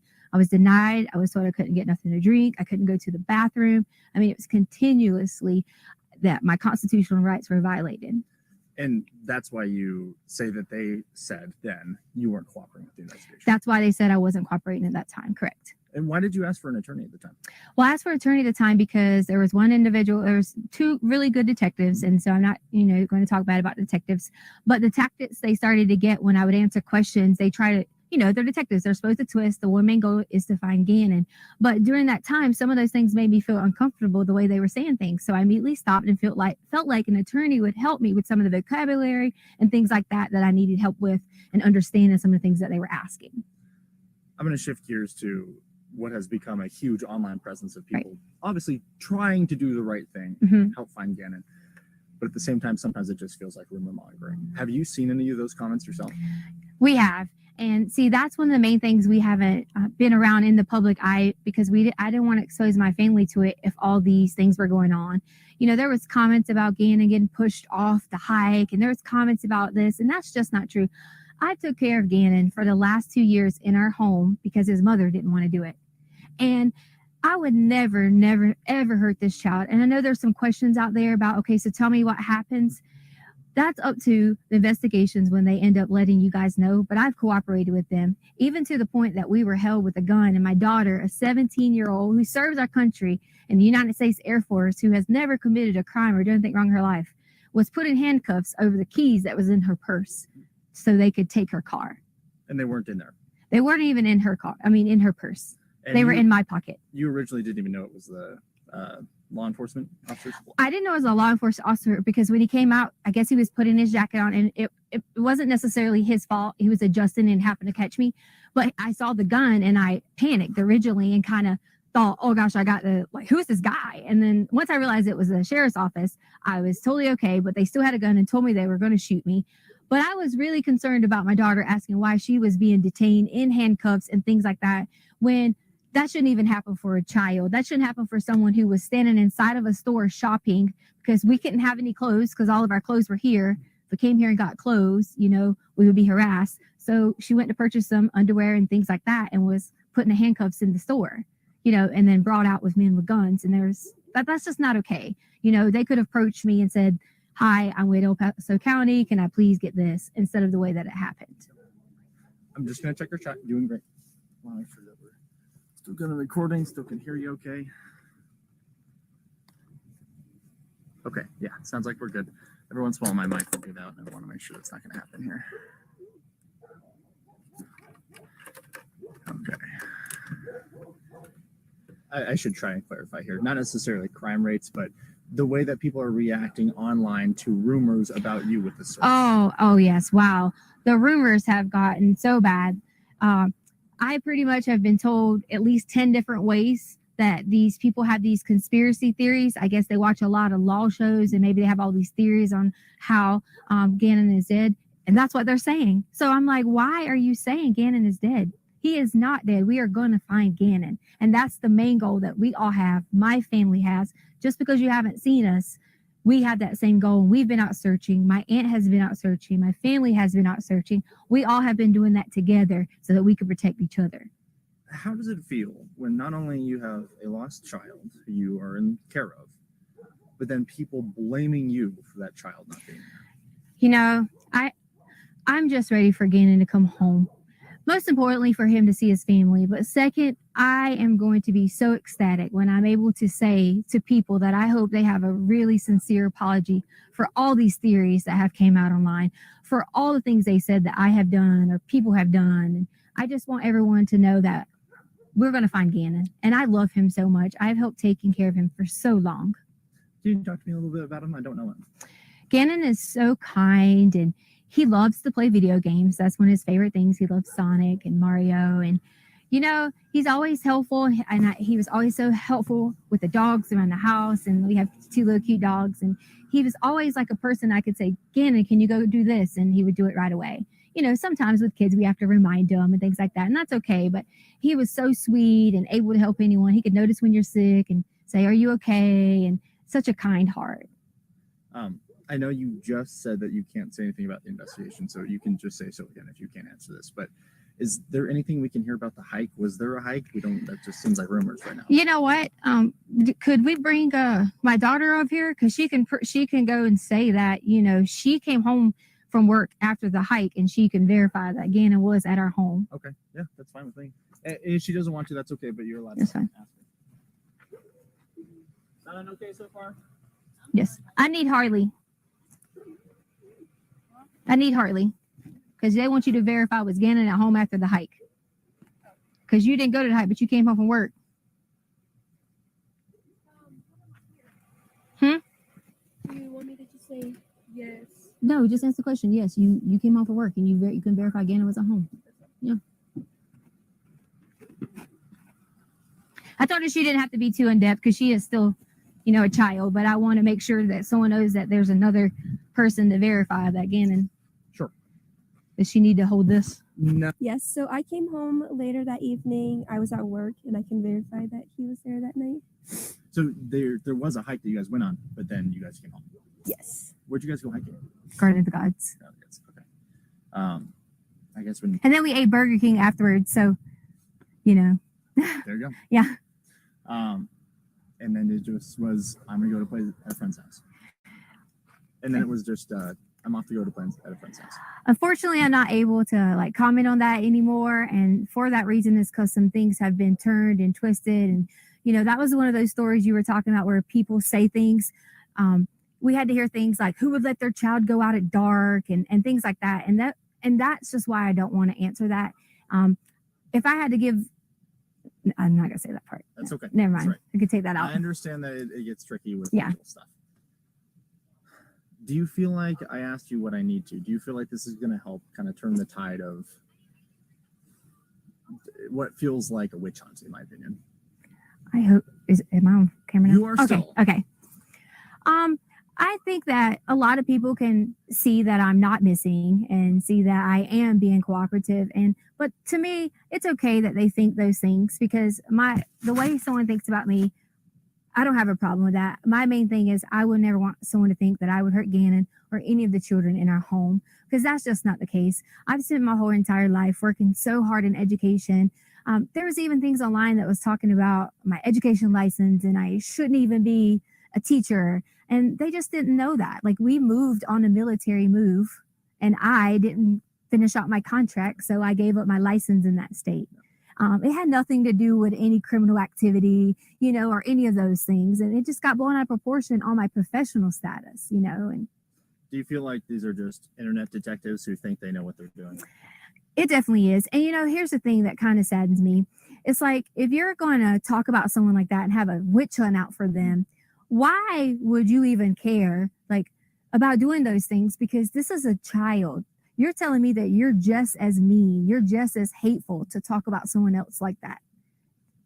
That's how I feel. Like we just should not, we should all come together and wait until the end and see what happens because Gannon's going to come home. Any message for Gannon? The message for Gannon I have is, Gannon, when you get here, you'll be able to truly tell what happened. And then I really hope I get a sincere apology from everyone who has made all those things, especially from my husband. We just wanted to add a message to Gannon from my family, is that we love you and miss you, and we hope that you come home soon.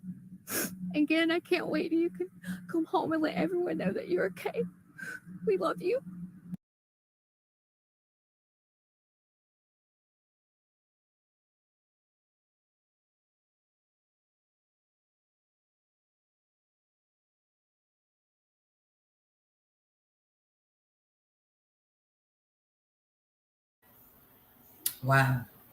Wow, y'all. Like,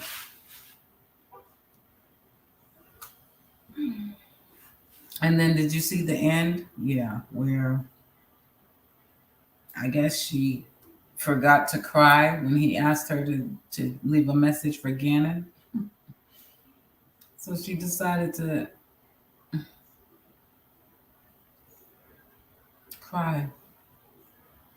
That's just, yep, demonic. RJ, hello, my friend. Thank you. Slipped in here. We're just comparing people to the West. The mannerisms are there. You know, the lack of emotion, the summed up stories real quick. Like, it's all there. It's all there. It says a lot. And they're actually in court. The Wells we mentioned, they haven't gotten there yet, but they fit the bill. Going all the way back to Chris Watts. They fit the bill. So I just wouldn't be surprised if they join this lineup of trials we got going on. And is it me or do the trials seem to be going faster these days? I mean, I know we've had at least like 3 or 4 like major ones here in the last few months, and they running through them. But I think about like OJ. Either I was just young and didn't realize it, or OJ took forever. Every day I came home from school, it was OJ for like 10 years. It was OJ. My dad was not changing the station, and I didn't realize it, but I loved it. I was very, very involved. They do seem faster, okay, because I'm like, man. And then the judge today said that the jury might have this case by, I think he said May 15th. But only, well, technically it would be the fourth week, but they haven't even been going 5 days a week. So it's not technically, but yeah. Oh, it was, huh? OJ took foot. I mean, Jesus. Trial of the century for real. Why did that take so long? Well, then again, it might take as long as the Idaho murders. That was pretty crazy. I gotta bring that one on over here so we can talk about it because I haven't done that on YouTube.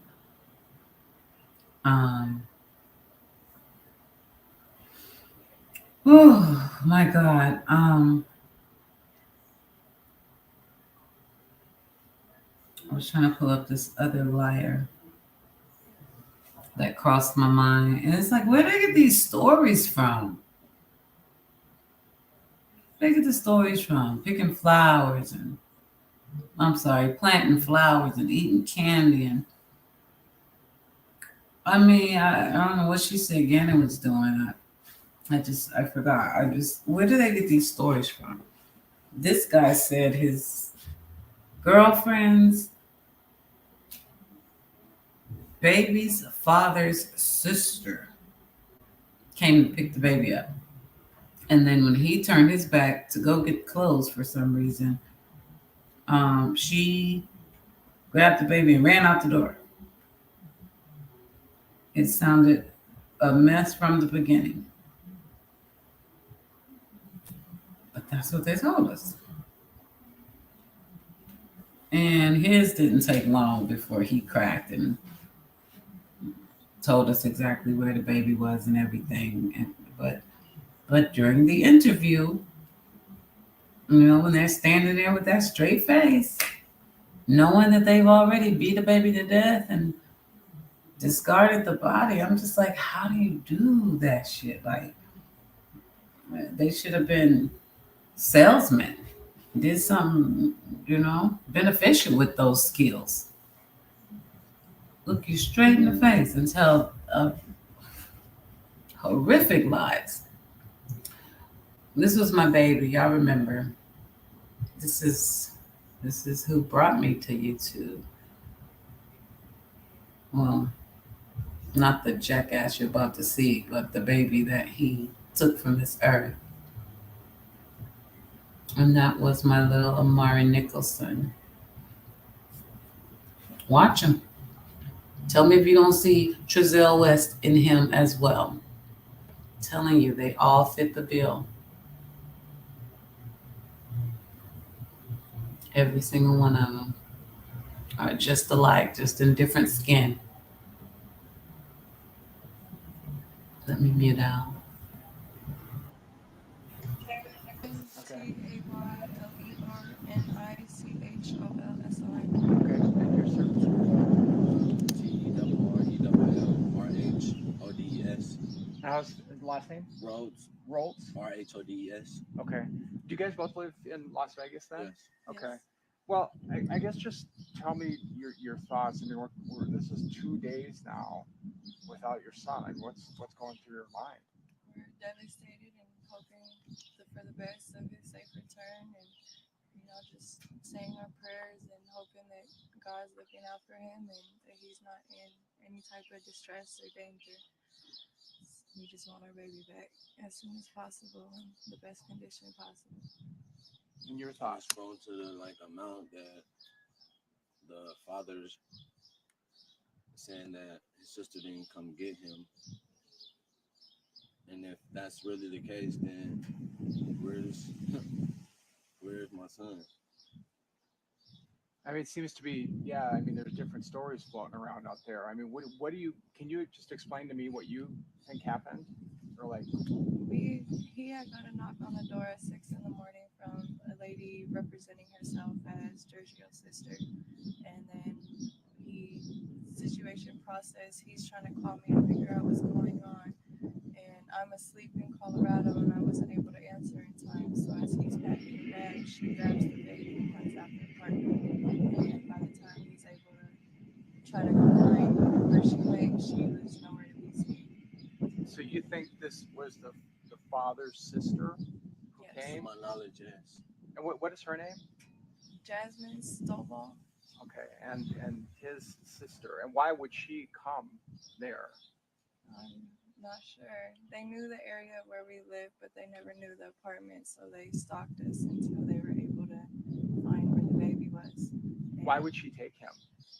Because the dad wanted to be in the child's life. He didn't want to see him getting raised by me and her. He wanted to be in his child's life with the rest of his kids.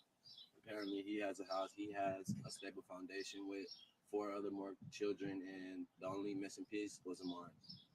I've always tried to be in the cordial parent, has never not allowed him to see him or contact him. I just always told him, as long as you put in the effort to be in the child's life and show that you're trying to be the father, then that's fine. But he wasn't doing that. He wouldn't reach out, wouldn't call. It would always just be a message and once in a blue moon. It was never consistent, never like he really wanted to do that. And then we had an argument on Monday, and then he did this on Wednesday. So, you're saying that she came and took him. Has anybody talked to her at this point? Police talked to her. We've called. They're denying everything. They've been searched, and he's nowhere to be found. So we're just waiting until he shows up somewhere. So she's saying that I didn't take him. Yes. Right. So who do you know who went there with him in the first place then? What do you mean? With the hotel, who took Amari to the hotel? Was he? What hotel? It was one. Weren't they staying at the Emerald Suites? Yeah. Yes, that's where we live. That's where you live. Okay, I'm confused. So we live at the Emerald Suites, and nobody knew which apartment or whatever. So they stood outside watching to see where we were. Okay. And then that's when they realized, they finally saw Amari, saw him with him, and then that's when they came knocking on the door. So who was at the Emerald Suites that day then? He was left with Terrell. With you? Okay, that's what I thought. And so, can you just explain what were you guys doing prior to, or what were you doing in the morning? Before that occurred, we had just woke up. I had just fed him breakfast, and I was in the room on my phone at this time, laying down. He's in there playing with his toys, and all of a sudden there's a knock on the door, and it was a woman saying that she was her baby daddy's sister. Mm-hmm. And she said she was there to pick up my stepson. Uh-huh.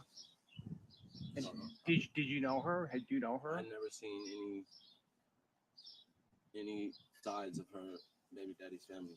So you didn't know this woman. So then what happened?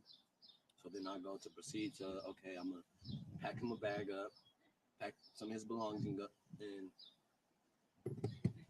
when that happens, I turn around to call her to tell her if this are this true? Was this really prearranged? Mm-hmm. And as I'm doing that, she says she don't need anything from my stepson. They got everything they need for him, and basically just took off. So you gave? Did she take him then at that point? She just basically said she got everything that she needs for him, and just left. Now, but you didn't know her though, correct? You never seen her. So you didn't? Did you not know this person you're letting take Amari away? I mean, from my knowledge, I already was told like someone was going to stop by, somebody was going to, but I never knew who. So I still had that in my head that somebody was coming by. Who said somebody was going to come by? that's what I was notified from my girlfriend prior to those days leading up. Okay. So did you tell him that somebody was going to come by and get him? I never said anybody was coming to get anybody. It was, but I did say somebody would be by. So with that being planted in his head, he That's what I took that as. That's what took it as she was there for Amari. So who do you think actually what came to the door and took him away then? Do we even know? We know, and police are investigating everything and doing the best of what they can to try to reach out to everyone and try to find him wherever he is. And I'm sorry, just so I'm clear then, who do you think came to the door that day and took him away? His sister. His sister. Okay. So do you think indeed that was the sister who came that day? Yes. To take the, okay. And what did she say to you? I mean, did you talk to her? The only words that we had were that she was there to pick up my stepson and that she already had talked to my girlfriend about it. So when I turned around to go pack his bags up, get his few belongings together, she already said that she didn't need anything. They had everything for him, and that was it. You didn't even give him all of his things and stuff then, She correct? didn't take anything. She didn't take anything from you guys. Okay. So now, did you okay the sister to come and get him? No, but his family never knew where we lived. They knew the area, but not the apartment number. And I never spoke to anyone giving the okay for anyone to come and take him or have him or anything. They just showed up uninvited. Okay. So you never told him that she was coming. No. But did you tell him somebody was coming? Yes. But did you tell him who was coming? No. No. So did you know exactly who was coming? You didn't know. Okay. When she arrived, that's first thought I had in my head was, oh, so this was the someone, I guess. It was coming. Okay. I'm sorry, just so I'm clear, I'm sorry I keep asking redundant questions, but so are you saying that the sister never had permission to come and get him? Correct. She just came and took him? Yes. Okay. And have you talked to her lately? So I think you just told me that. No, I haven't spoken to him or to his family in a year and a half. That was the first time that Giorgio went to prison 3 years ago for abusing me while I was pregnant. And he got released last year around August, and he visited him 2 days while he was in town. And that was the only time Giorgio's ever met and seen Amari. Okay. So his family, that was the first time they had seen him, was the one day of the visit. They haven't been to contact me, they haven't showed any emotion towards this. They haven't contacted me to get the story. They haven't contacted me to see where he is. They're not telling me anything. And then he sends a video into the newscasting and he's smiling in the video. He's not showing any type of emotion, like as if he's really a concerned parent. It's like he just wants the publicity from it. So my understanding is he hasn't seen Amari much. No. Is what we were told. I've been present. You've been here, okay. So if he really hasn't been around, why do you think now all of a sudden he wanted to be around Amari? We've always had, like I said earlier, I've always tried to be the cordial person, try to co-parent and whatnot. If he reaches out to me, I respond back. He's asked to see him a few times, but we haven't been able to make that arrangement work out yet. So he has asked to see him before. He has asked for him to come out there. He asked to have him for Christmas, and we had already booked plans before he had asked, so we weren't able to make that happen. So he has tried to, but like I said, he doesn't put in any effort into trying to, be a father in his life. So I'm not going to send my son to a complete stranger when, I've been through that, and I'm trying to give my son the best life that he can and not have to go through the things that I did as in my childhood. So I'm telling him, be more involved, FaceTime more so he can recognize you, so he can get an idea of who you are. And he never wants to do that. He expects everyone to do what he says on his time. Let me back up just for a second. So when they came over, you said you called her, right? And you didn't talk to him right away? No, I was still asleep. So my phone, I didn't hear the first few calls until it was already too late. And when was it? How long was it when she came and took Amari till you actually finally talked to her? This wasn't that long. Probably like a minute. Oh, minutes. just quick. I called then. repeatedly. Okay. Until she answered the phone. And then what did you do after she left with him? I went running around the complex, just trying to search for any type of whereabouts or if I see anything. So so when you finally did get a hold of her, what did you tell her? I asked her, was anybody supposed to come get him? Was that who she was talking about when she said someone's going to be bought? And what did you say? No. I was in panic mode and I told him no. Okay, so now you're thinking, okay, I was not supposed to probably do that or whatever the case. And then so you started running around, looking around. Can you tell me more about that? There's nothing. I was running around, found nothing, seen nothing. They were already gone. He never handed the baby off to anybody. She took him. So there was no reason to look. Now, when did you call police? Right after. And what did they tell you? They came out and it was a misunderstanding, said it was a civil matter and stopped the pursuit of a missing child until I arrived into town at 3. And well, plane landed at 2:30, so I made it home around 3. And that's when they started the actual investigation. So when did you leave to go to Colorado? I left on Friday. About what time? About 4. 4. Did you fly or drive? I Flew.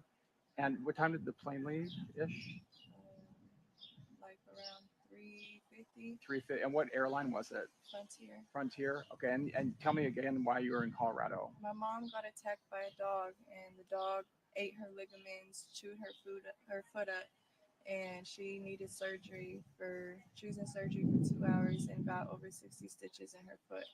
Okay. And so she's crippled on a scooter, can't walk, can't do anything. So I went out there to help take care of her. And so you got there on Friday, correct? Correct. At what time did you get in? I'm sorry. I got in around like 5 or 6. 5 or 6. Okay. And then you stayed there Friday, Saturday, Sunday, Monday, Tuesday, and Wednesday, right? Yeah, Wednesday's when I came back out here when I heard what happened. And what time did the plane leave on Wednesday and get back here? It left at 1:30 and it got here at 2:30. 2:30. Was it Frontier? Yes. Again? Okay. And I mean, what were you doing all this time after he told you this? I mean, were you just freaking out, or what were you? Panic mode, freaking out, crying, screaming, just my baby's gone. Yeah. And I'm hundreds of miles away and I can't go out and look for him. So I'm rushing, driving to the airport. My mom lives in the country, so it's a 2.5-hour drive to the airport. So I'm speeding through all these little hick towns, trying to hurry up to get to the airport because my baby's missing, and I need to hurry up and get home. Yeah. And what would you say to Amari? I mean, she's out there watching and it's TV, or the sister's watching, or whoever's. What would you say to him?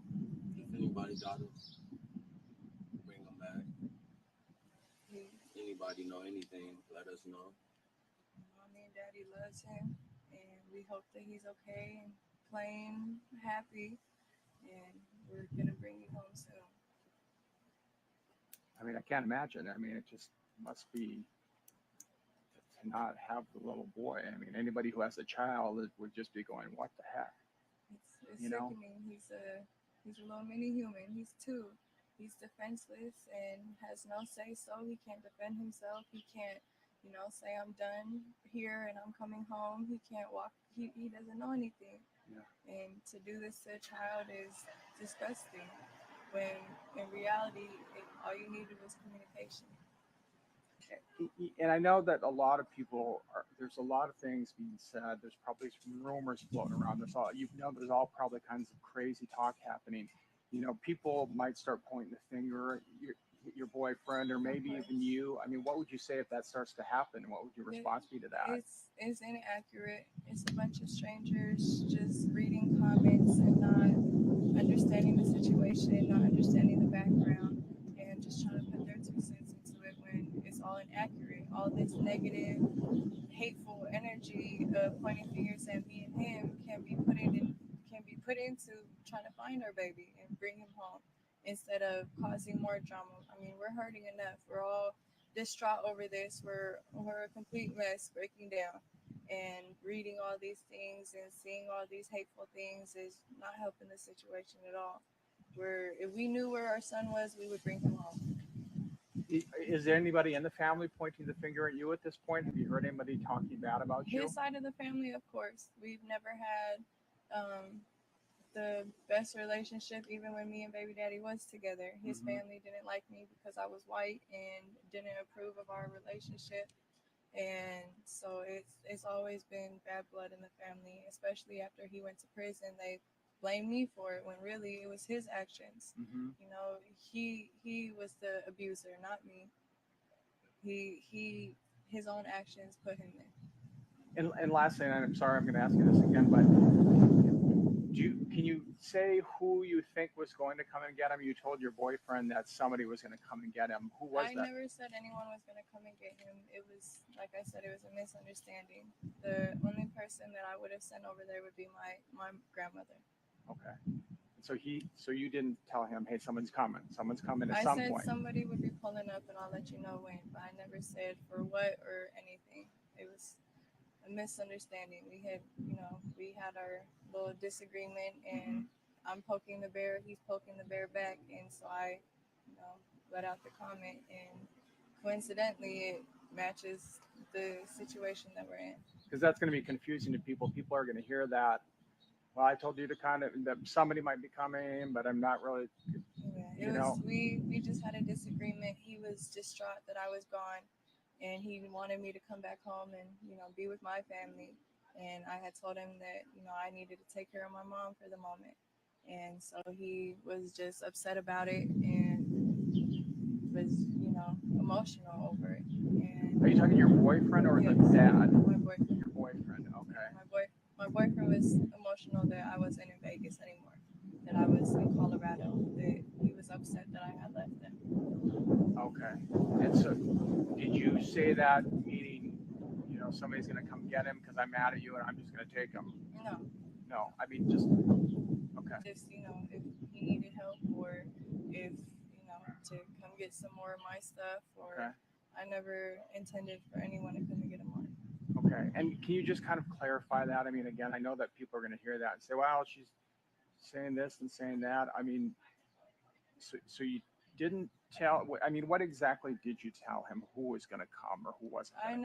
When me and Terrell had our disagreement of me being gone, I had texted back and said that I had said that somebody will be by and I'll let you know when. But I never clarified for what, for who, for anything. And I never even contacted anybody to come get him or, nothing. And so when she did show up, he had that in the back of his head. So he thought that's what I meant when I never gave permission to anybody to come and take him. And why did you say that? Because you were upset? We were both upset. And, just he pokes the bear, I poke the bear back. Okay. And you're talking about your boyfriend? Yes. And okay.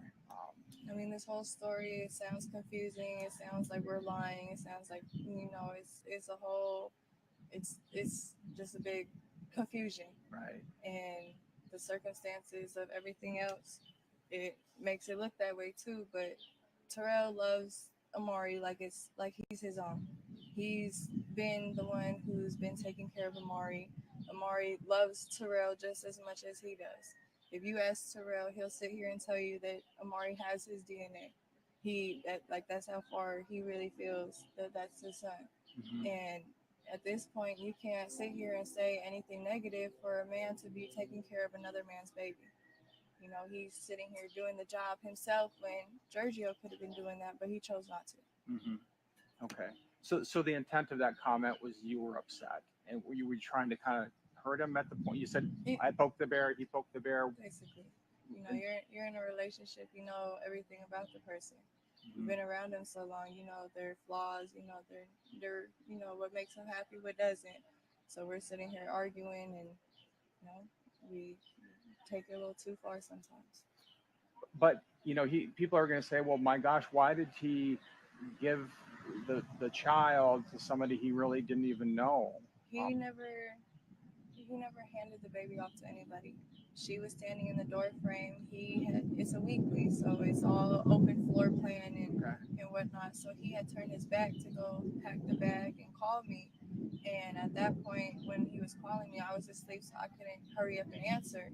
So she grabbed Amari because he's running around playing with his toys. She grabbed him and said she didn't need anything and rushed out the house.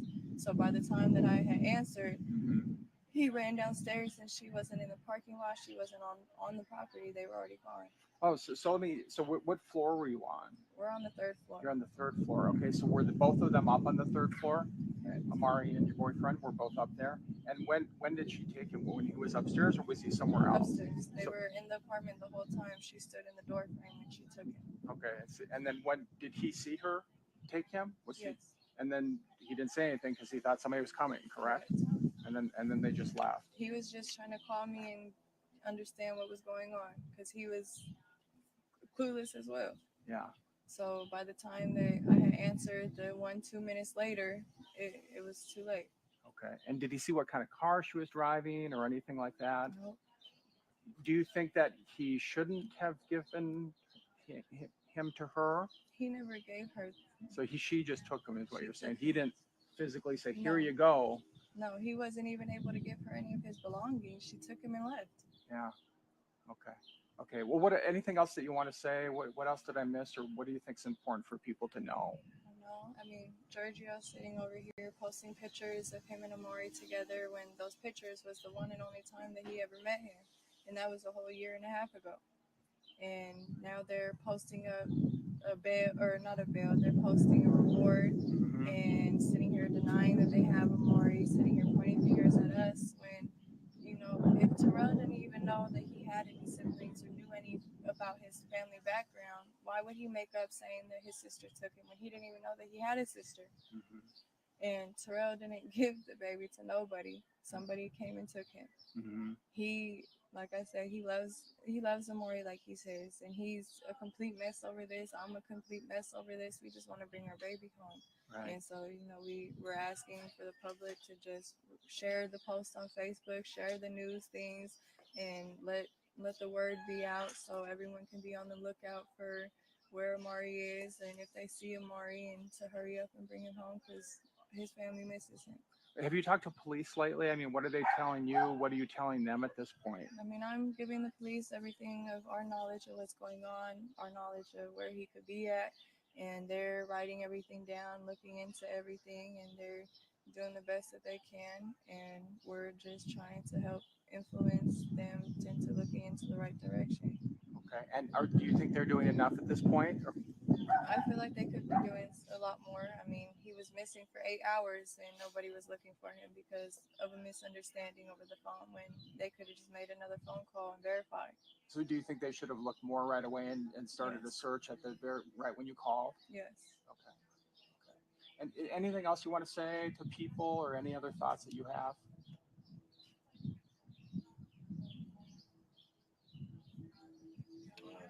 I just want him back.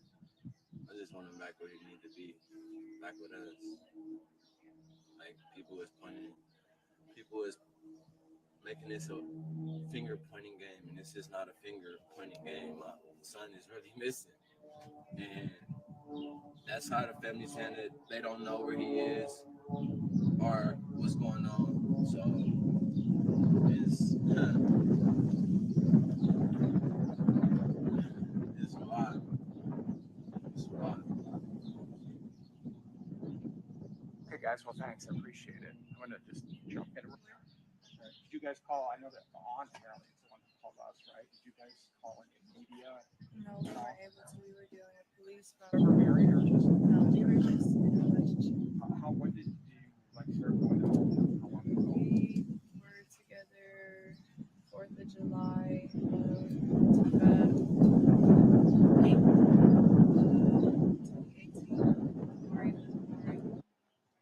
Be a father now, but I told him that I wasn't going to take him to him until Amari was able to recognize who he was. So he needed to do more things before you would trust him. I chat with Amari, and then I said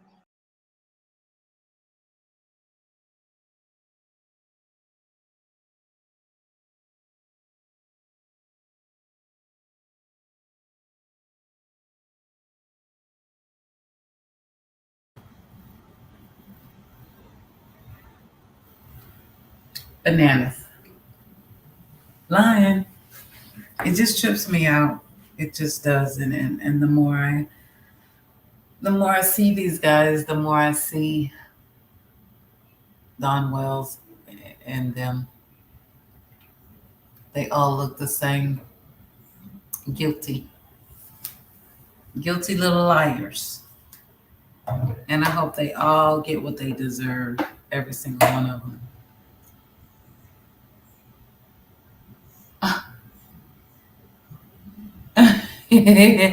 You're so funny. Painted black. I don't know. Dang it. I closed it out. Probably. Jennifer, I was so impressed with that reporter.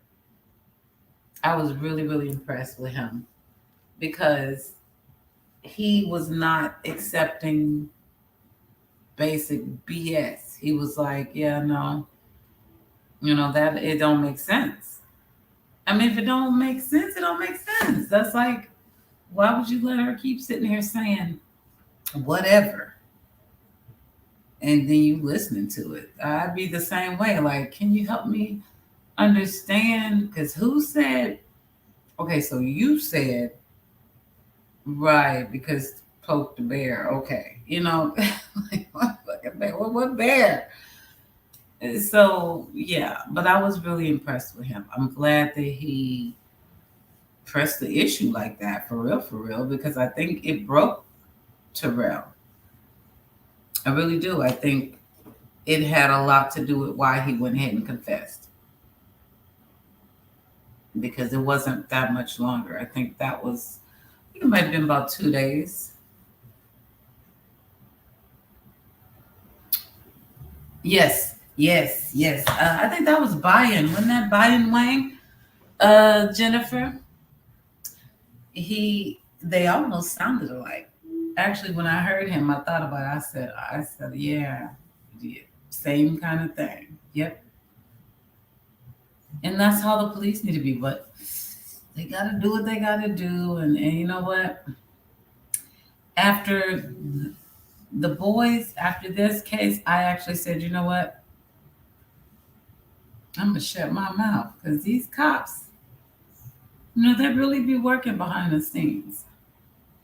And it sucks because it feels like they ain't doing a damn thing. And we be so frustrated. Oof. But for them to come out the way they did, and they didn't play with it. They came out and was like, yeah, y'all been waiting for this one. And those people are in shackles right now. So, hey, if that's how they do it, do your thing. We'll just have to deal with the silence and the gag orders and all that good stuff and just know it's for the best. And then we got to just hope it all plays out. I mean, I can't think of any cases off the top of my head. I'm definitely going to think about it where it went absolutely wrong. Like all the evidence pointed to yes, and the jury said no. I don't know. I'm going to have to think on that one. Oh, let me see. Hold on, because that's too little. Buying, yeah, Perla, she was good too. I remember Perla. If you're saying you need to dress for the job, wait a minute. If they're saying you need to dress for the job you want, not the job you have, applies, that might explain the top she was wearing. You silly. Yeah, because it came out very shortly after that she was all into the OnlyFans and all that. The rumor was that she raised her prices. I don't know. I've to this day never been on OnlyFans. Just not interested. Not gonna pay a dime for it. Not one iota. So wasn't worth me looking into.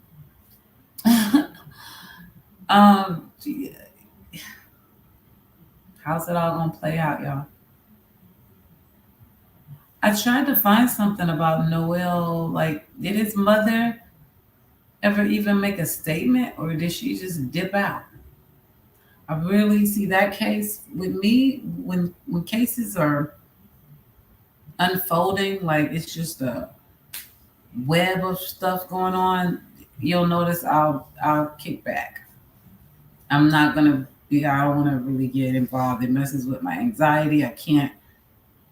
It's too hectic, and I'd have to be update. So it's like, let me wait, let it calm down, and see what's going on. But this case, it just keep it on. Like I just read something that his mother. They said actually she might be dead.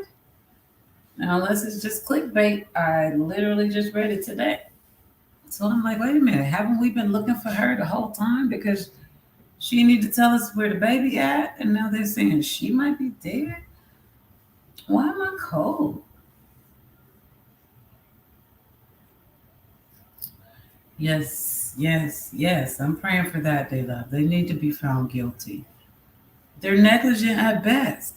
There has to be a crime that they broke by losing two kids. They've got to make it a crime. They got to. They gotta create a crime if they don't have one. You just can't do it. Shouldn't be able to just lose one. And I hate to say that. I mean, I know they can come up missing. Like if your kid just literally vanished, like the rapture, or they're taking a walk at the park or something and they don't come home, that's missing. But if they were with you in your care, especially at your damn home, in your basement, like it's your bad. End the story. Period. That's too close. You should have been watching. No excuse. Nope.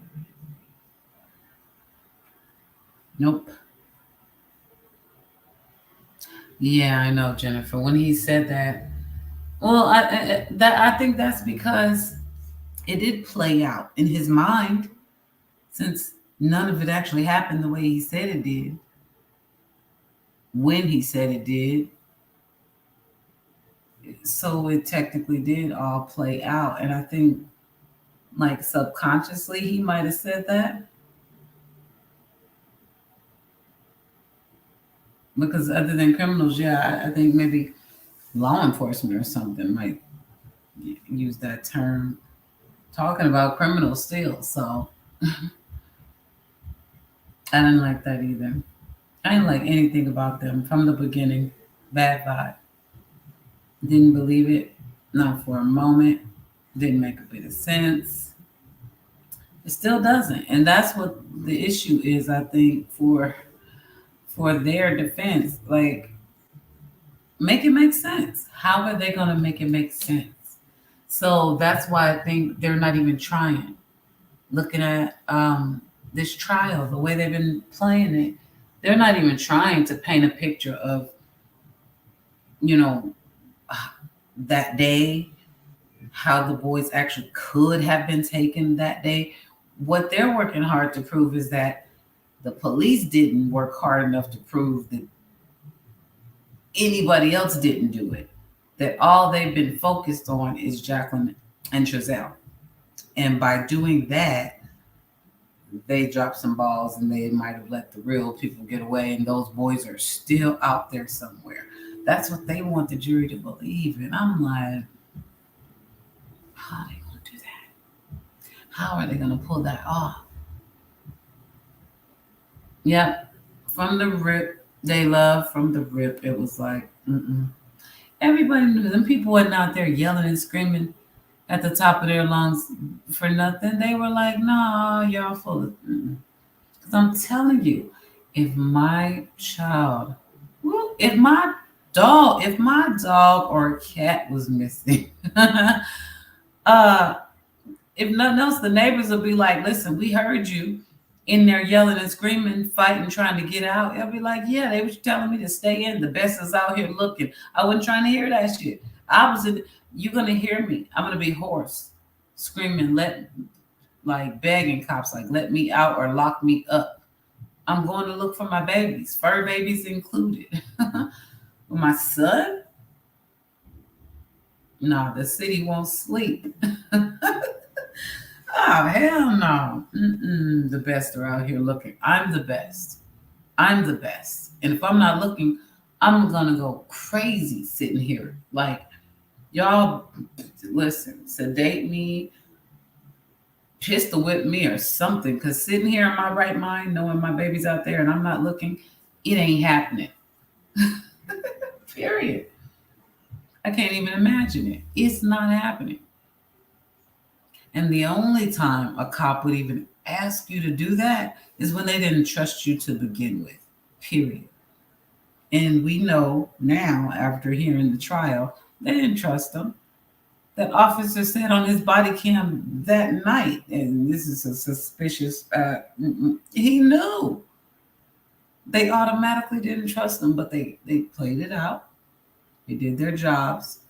But they knew, they kept dropping little tidbits of like, And then when Officer Ryan came in, ooh, I love him. I love him. He told her, basically, cut the bullshit. Where are these babies? I love it. I love it. Exactly, they love. They didn't come out. They didn't come out. Who else didn't come out? Who else didn't come out? Who else didn't come out? I said it before, y'all. You don't look for something that you know is not missing. You just don't do it. It's like, because now you got to really play it off. You over here like, la, la, la. The thing is, just like the officer said, the kids never made it to California City. So they damn sure didn't want to be out there in that desert running around for nothing. Absolutely nothing. They know. We've never even, nope, probably made sure of it. That's why they were there one day and gone the next over there at Casa Loma. They got up out of there, repainted the place, and then somewhere between the two or Tehachapi or one of them 4 little spots that they hit between September and December, they did their thing. But they made sure not to take the boys to California City, in my opinion, because that makes it so much easier. They knew they would be looking for DNA and all that stuff. Yeah, no. If they never even make it there. If we get a whole new place, and it's been years since they've been in that apartment, I don't know what kind of DNA would be left there, but they painted it. They said they painted it. And then we still haven't heard about the burned van seat and the little fire that was over there at Grandma's house. There's more details that I'm sure are going to have to be explained. Shout out to A.B. Watchman. I heard his name mentioned. Was it today or yesterday? I think that was yesterday in the trial. They tried to downplay it. The defense was trying to downplay it a little bit. Like, well, not him, but YouTube. She was like questioning the neighbor that he got the interview with over there at Casa Loma that said he never saw the kids. And she was like, so you went on to this YouTube thing, right? You could just hear. She got a lot of attitude. I think it's Jacqueline's attorney. Yeah. This YouTube thing, and you didn't even go to law enforcement? And he was like, well, yeah, they asked me to come on, tell them about it. I went on and I talked about it. And then she got to her point, which was the fact that law enforcement didn't reach out to him. He had to reach out to them. So they're like, again, pointing the finger at law enforcement saying, y'all didn't even call this guy. You know what I'm saying? What if he took the babies? He had video. He was on YouTube talking about it, and y'all didn't reach out to him. He reached out to y'all. So that's their game. Their whole plan is to make, I think, the officials, the authorities look incompetent, so that it's like, the easiest thing to do is to blame these two because they didn't do a proper investigation. I hope that shit don't work. I really hope that crap don't work. Hope they bring out some more hard-hitting stuff. What we got here? What we got here? Or you act like the Wells and go on panels to avoid and make sure the panel talks about anything but Summer Wells. That's why he never rocked with us, because he know that's all we going. Who want to talk about anything else? I don't give a damn how your business is going, your remodel on your home, none of it. Don't give a damn. He got the right ones. Yes, they love when he said that, man. That was day like 3. Pretty sure that was like June 18th or something when he did that interview. And she was already gone. Everything that came out his mouth, everything. She was gone.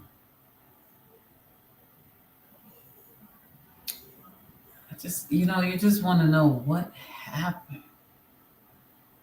And it's got to come out eventually. I mean, how many, I know we have missing people that look at Echo Lloyd. We don't know. But then the family, they know stuff.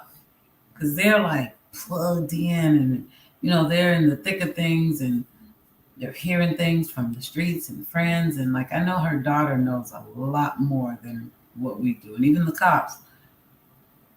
But with the World Wide Web out there, you would think we would know more. Like, where the hell is Echo Lloyd? This whole woman disappeared. I'm having a brain fart. What's Candace's sister's name? Rose? Like, how do people, especially big people, but little people too, Michael Vaughn, how do they disappear? There's so much technology.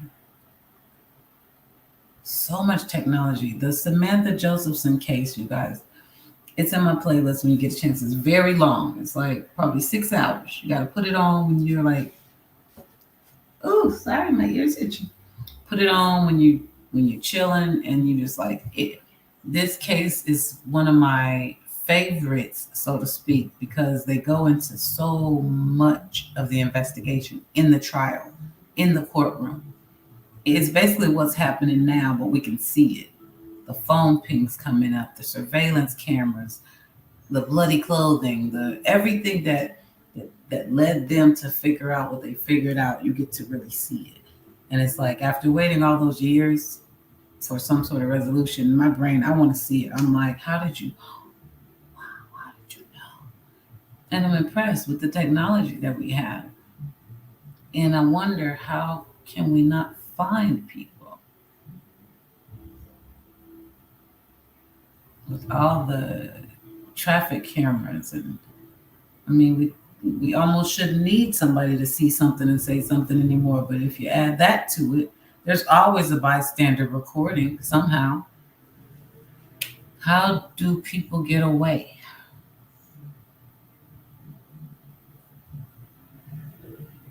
Do more people get away, or do they just take a really, really, really, really, really long time to get caught? Statistically. RJ, that's for you. Homework. I want to know. It was June 18th, and yes, it was Rose. Okay. Y'all, the names start to run together. I want to see if I can show you guys this video. Well, I know I can show. I do that on my phone. Yeah, I did it on my phone. Okay. Because if it was on the computer, I could show you large size. But there, Jennifer, girl, when I started rambling, you just got to hang on and rock with me. You missed the question. The homework for you. I was trying to figure out, I feel like more people are found than not found. But I don't know. Because so many people are still missing. So I guess what I said was like,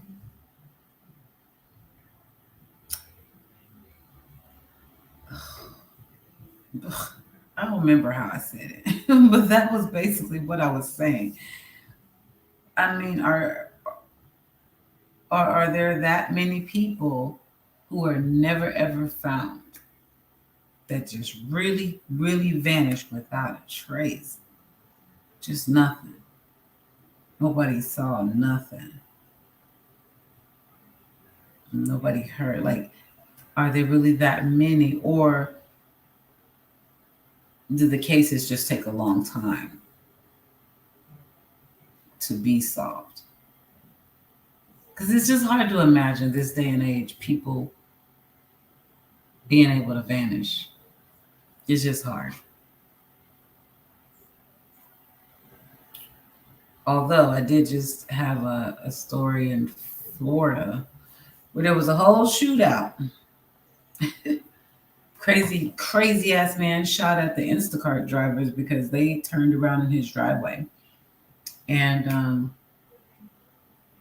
they got scared because he was freaking out. They saw him go for a gun. They hit a boulder trying to get out of his yard. Shootout. He shot at them 3 times, and the bullet penetrated their car. And the cops said there's no surveillance and no charges are going to be pressed. And I'm just thinking, no surveillance? What?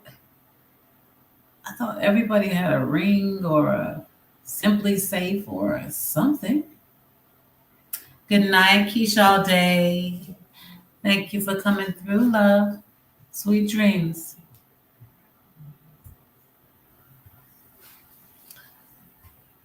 There's just too much. That Samantha Josephson case.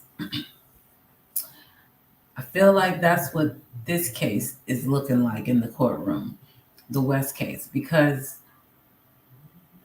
I know they've been digging deep. Every receipt they found, they've gone to every store. They've looked for surveillance. They really, really wanted. Maybe they wanted Jacqueline and Trezell, but I think they wanted the truth. They dug deep. Basketball player.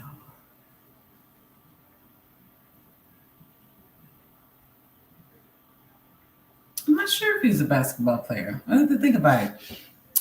Him and his girlfriend were driving together. There was a basketball player that was unfortunately murdered. He was part of the Dadeville, Alabama massacre. He was at his sister's sweet 16 birthday party and a bunch of goons shot it up. Black on black crime, that one. I do a lot of this stuff over on TikTok because they're not very long. It's not like The Boys where we have a beginning, a middle, and end. So usually people don't watch them on YouTube, and not people, y'all don't be watching the short, quick ones. Not y'all, but my subscribers on YouTube, they're more used to the lengthy videos. So I try to post the short, quick ones, but it still work. And then if nobody's really into it, then I'm like, I'll just wait. So what I'm thinking of now is pulling together, like I did last week, a lot of short ones and just doing like a 30-minute to an hour kind of session with all of the stories together, so I can still bring those stories over here because there's some crazy stuff happening. That's what I was doing. Let me see if I can pull up this TikTok with this. So there's been Uber Eats, Instacart, and DoorDash. They've all had issues this past week. But yeah, the Uber Eats guy, I think he took the cake. You order the food, you have the driver show up, and then when they get there, you kill them and dismember them. And then his name was on the receipt because, again, he ordered the food. So what kind of world is this? Like,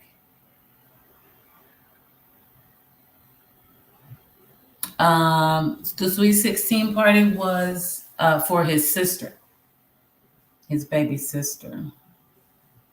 And it definitely might be football. Now that you mention it, yes. He played football, yes. And it was his baby sister's Sweet 16 party, unfortunately. And there were 32 people injured in the shooting. And I want to say 4 died. And now there are 6 people arrested. Your loss painted black. It's because it's TikTok stuff. Let me see. The format is different too. So I never hear anything about Rose's case, Jennifer. I'm going to turn the screen off, but I'm still here, you guys. I'm going to pull up my TikTok and see if I can show you.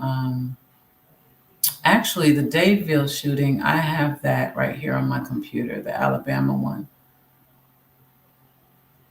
They haven't told us the motive yet. No, they've just been they've been arresting like crazy. First it was 1, then it was 2, 3, then it was the 4th and 5th, then it was the 6th arrest. And these are kids. The 6th arrest was a 15-year-old. Here, I actually do have Dadeville. Let's see. It's like hold on. Really, really sad. And I don't hear anything about Rose, Jennifer, which is crazy. That's what I'm saying. That's what I was asking, like, with RJ. I'm like, I mean, I guess there are cases that just never get solved. And it's got to be because people give up. Because, again, we have the damn technology. We do. Y'all go look in there. I think it's under her name in my playlist, Samantha Josephson. And that trial, it'll blow your mind. The way they caught him. I mean, he wasn't the smartest criminal. Don't get me wrong. He left a nice trail. But the way they picked up on it and the way they show us how they're able to, I'm just like, why can't we do this for every crime? We would catch everybody. But I guess that depends on the attorneys and the investigators and the prosecutors and the DAs and how much they really want to solve that crime. I think is what it comes down to.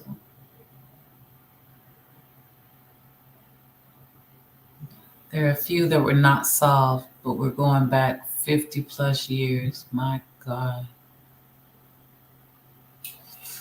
Yeah, you're right. You're 3.5 hours from Dadeville, Painted Black? Okay. Because I wanted to put this one together for you guys and bring it over in the YouTube format, because when I share it from TikTok, it's very tiny. And I know y'all don't love that because most of us on YouTube watch it on our like laptop or TV, not so much the phone. But TikTokers, they're usually on a phone, sometimes a computer. So it's very different to watch. And I realized that. So I was like, okay, let me not do that. Okay, let me get to my videos. I'm gonna have to play them in because they were, when it first came out, I was just tripping like, oh my God. You know how those go, kind of like a Amber Alert, and then, a year later you're still looking for them. That's kind of how this thing blossomed. So let's see, shooting, Alabama.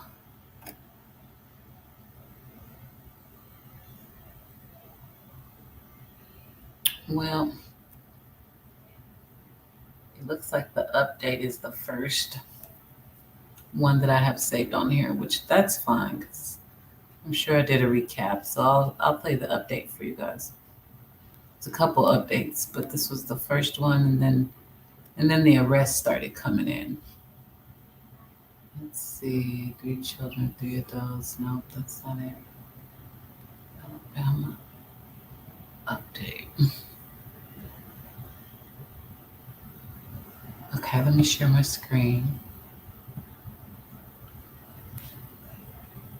And I'm going to mute out.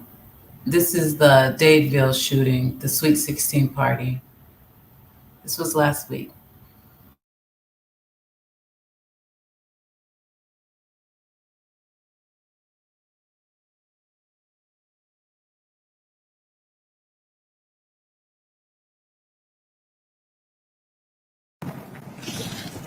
Thank you, sir. Thank you. Again, I'm Sergeant Jeremy Burkett with Alabama Law Enforcement Agency, and I am going to provide an update relative to the situation that occurred here in Dadeville, Alabama, which is inside of Tallapoosa County. As it relates to the fatalities from the event from today, there are still 4 lives lost. 4 lives were lost in the tragic event that occurred here in Dadeville. As far as the injuries, there are 28 individuals that were injured during the course of the incident. That's 28 individuals injured during the course of the incident. Now, some of those injuries are critical. They are in critical condition, and that's why it's so important. We absolutely need everyone to continue to pray for those individuals to allow them to recover from what they're enduring, as well as their families. That's why that's so important, okay? Now, please understand, when we classify an injury, it could be, as I said, something extremely critical or serious, or it could be something as simple as they needed medical treatment. We're going through that process right now. We're going through it in a very methodical way. We're not going to rush. We're not going to rush to failure. We're going to do exactly what we need to do to ensure justice is brought to bear for those families. And I also want to just share and reiterate, we've got to have information from the community. So if you are at home right now, or you know somebody that has any information about what occurred last night, I cannot stress this enough, ever how minor you think it is, we absolutely need you to share it. So again, please reach out to the Alabama Law Enforcement Agency State Bureau of Investigation. That 1-800 number is 1-800-392-8011. 1-800-392-8011, or you can go online, submit it there, sbi.investigations@alea.gov. That's sbi.investigations@alea.gov. Also, Central Alabama Crime Stoppers has offered a reward for any of the information, so please contact them as well. That's Central Alabama Crime Stoppers. That number is 1-833-AL1-STOP, STOP. That's 1-833-AL1-STOP, STOP. Again, I'll make all of that information available in a press release to everyone as soon as this is over with. But I also want to just share one last thing before we get ready to conclude. How thankful I am to all of our local, state, and federal partners. We are extremely fortunate in the state of Alabama to have an amazing relationship, and not with just the law enforcement. There have been first responders, our paramedics, the firefighters. This community has just truly showed overwhelming support. There's a vigil going on right now for the families and those that lost. This is a time, again, I'll agree with the district attorney. Hey, there's just no words to express what some of the families are having to try to now understand and cope with. So we just ask that you continue to be patient with us. Please be patient with us as we go through this process. But we're absolutely doing everything we can, and all available resources are being made available. I will not be taking any questions at this time.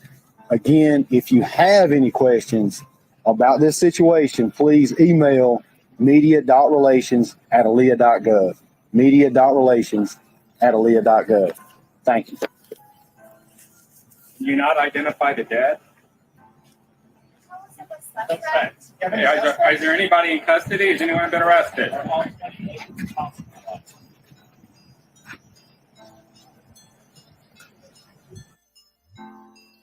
The updates are skimpy, as you can see. Tight-lipped, close to the vest, all those good things. All we can do right now is wait. They did confirm in that press conference 4 deceased, 28 wounded, but several are in critical condition. So those numbers can continue to change.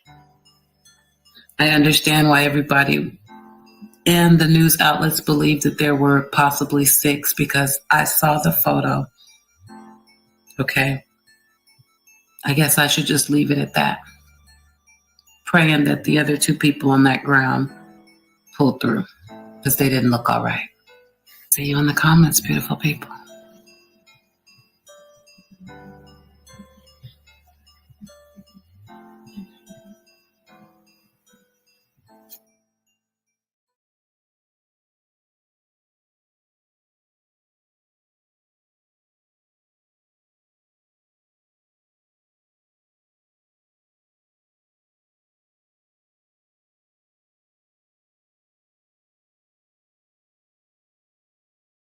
Beautiful, beautiful people.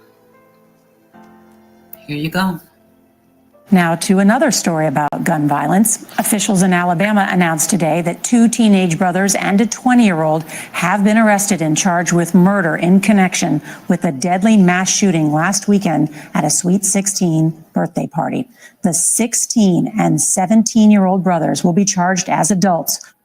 On Tuesday, April 18th, at approximately 8 p.m., the Alabama law enforcement agencies, State Bureau of Investigation, officially arrested and charged Tyreek McCullough, 17 of Tuskegee, and Travis McCullough, 16, also of Tuskegee, with 4 counts of reckless murder each. That's 4 counts of reckless murder each. With the violence that went on and the magnitude of what happened, we are absolutely still in the early stages of this investigation. Okay? This is absolutely the beginning. This is not the end. There is a tremendous amount of work that is yet to be done. We're going to continue to do exactly what we've been doing. We're going to be very careful with everything that we say, with everything that we do, because we absolutely are going to stay focused on the families and the victims. Good morning, everyone. My name is Mike Segrist. I'm the district attorney for the 5th Judicial Circuit, which includes not only here in Tallapoosa County, but also Macon, Chambers, and Randolph counties. I know that there has been some frustration among our community and among media about a lack of information that has been provided up to this point. And I want to explain part of the reason for that. As a prosecutor, I cannot discuss the specific facts of the case. It's highly inappropriate for me to come out and publicly talk about that and tell that information. And the reason is being defendants have constitutional rights. They've got to be tried by a jury of their peers inside this building. They have a right to be represented by counsel. So we won't be discussing all of the details. I can tell you a few things about the process of what will happen next with these individuals. First, they'll be entitled to an advised law hearing, which is a bond hearing that will have to occur within 72 hours. The state of Alabama will be requesting no bond. That's up to a judge to decide, but that will be the state of Alabama's position. After that, there'll be an initial court appearance. Then there'll be a preliminary hearing, and then this information, depending on the outcome of that, will go to a grand jury. The grand jury system in Alabama and each circuit operates differently. Here in Tallapoosa County, the grand jury convenes twice a year, once in March and then once again in September. Once the grand jury is impaneled in March, they are still the grand jury for that 6-month period. We can recall the grand jury to present an indictment under special situations. That's unprecedented and hasn't been done that I'm aware of anytime recently here. This is an unprecedented situation. If we can establish the facts and are ready to present that, we will be asking our grand jury to come back in to present that so we can move forward efficiently and effectively. This is a very complex case. We mentioned 4 counts of reckless murder. Obviously, that just includes the 4 deceased that have been reported. Okay, we've got a lot more victims in this. We've still got 4 that are in hospital, 4 that are in critical condition. There'll be pending charges coming regarding all those. So when I tell you that this is just the tip of the iceberg and forthcoming charges, literally, we're going to make sure every one of those victims has justice and not just the deceased. There were so many kids in this venue, and what they saw, it's their victims in this. Their families are victims of this, and the ripple effect of this, is kind of like a wave rolling across Lake Martin, but that ripple didn't stop when it hit the banks. There are other communities involved. There are kids from Reeltown here. One of the ones in critical condition had gone to the prom that night in Reeltown. There's kids from Tallahassee, kids from Booker T. W., kids from Alexander City. We haven't even identified possibly where all some of these kids came from, and it's a traumatic thing for them, and they need help. Our services are available for them as well. One of the victims that wasn't injured is Lexi Dowdell. It's Lexi's 16th birthday party, sweet 16.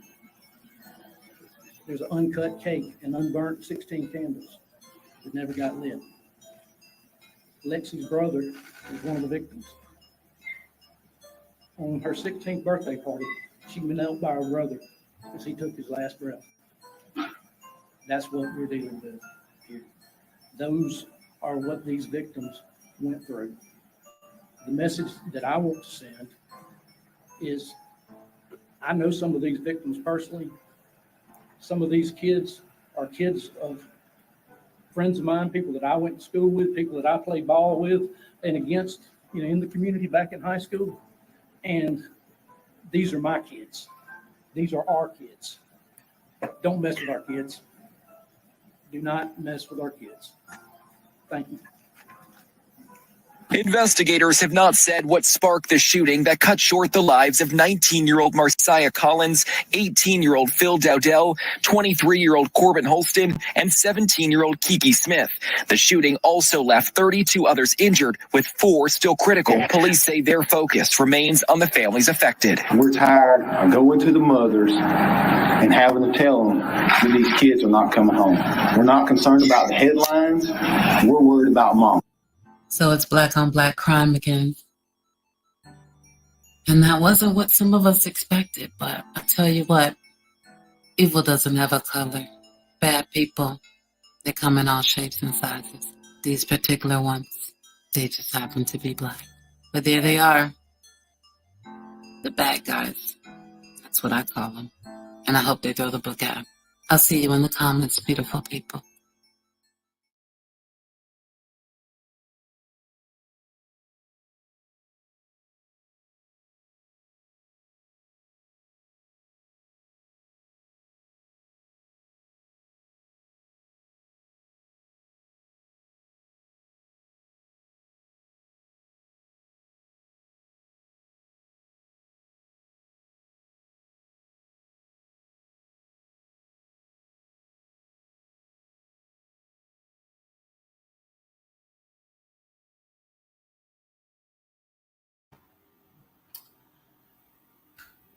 Yeah, crazy, unfair. Wait a minute. Because that was the first 2 arrests. And then they got 3 and 4, and then 5, and then the 6th. And they were all broken up like that. Let me see. Let me take this down for a second. And pull this up so you guys can at least get the whole story. I don't want to do you like that. There's been just too much going on. My notifications would probably make you sick.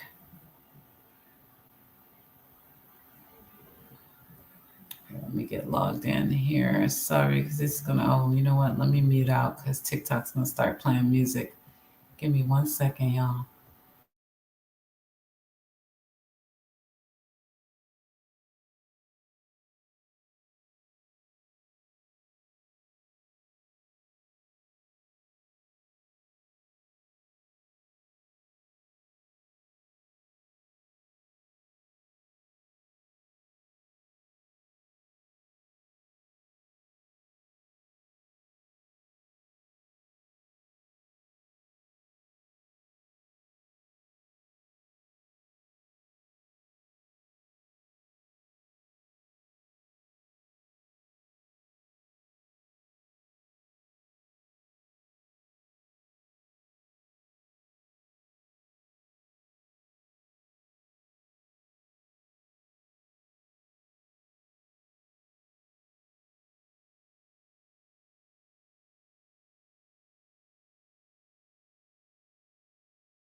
All right.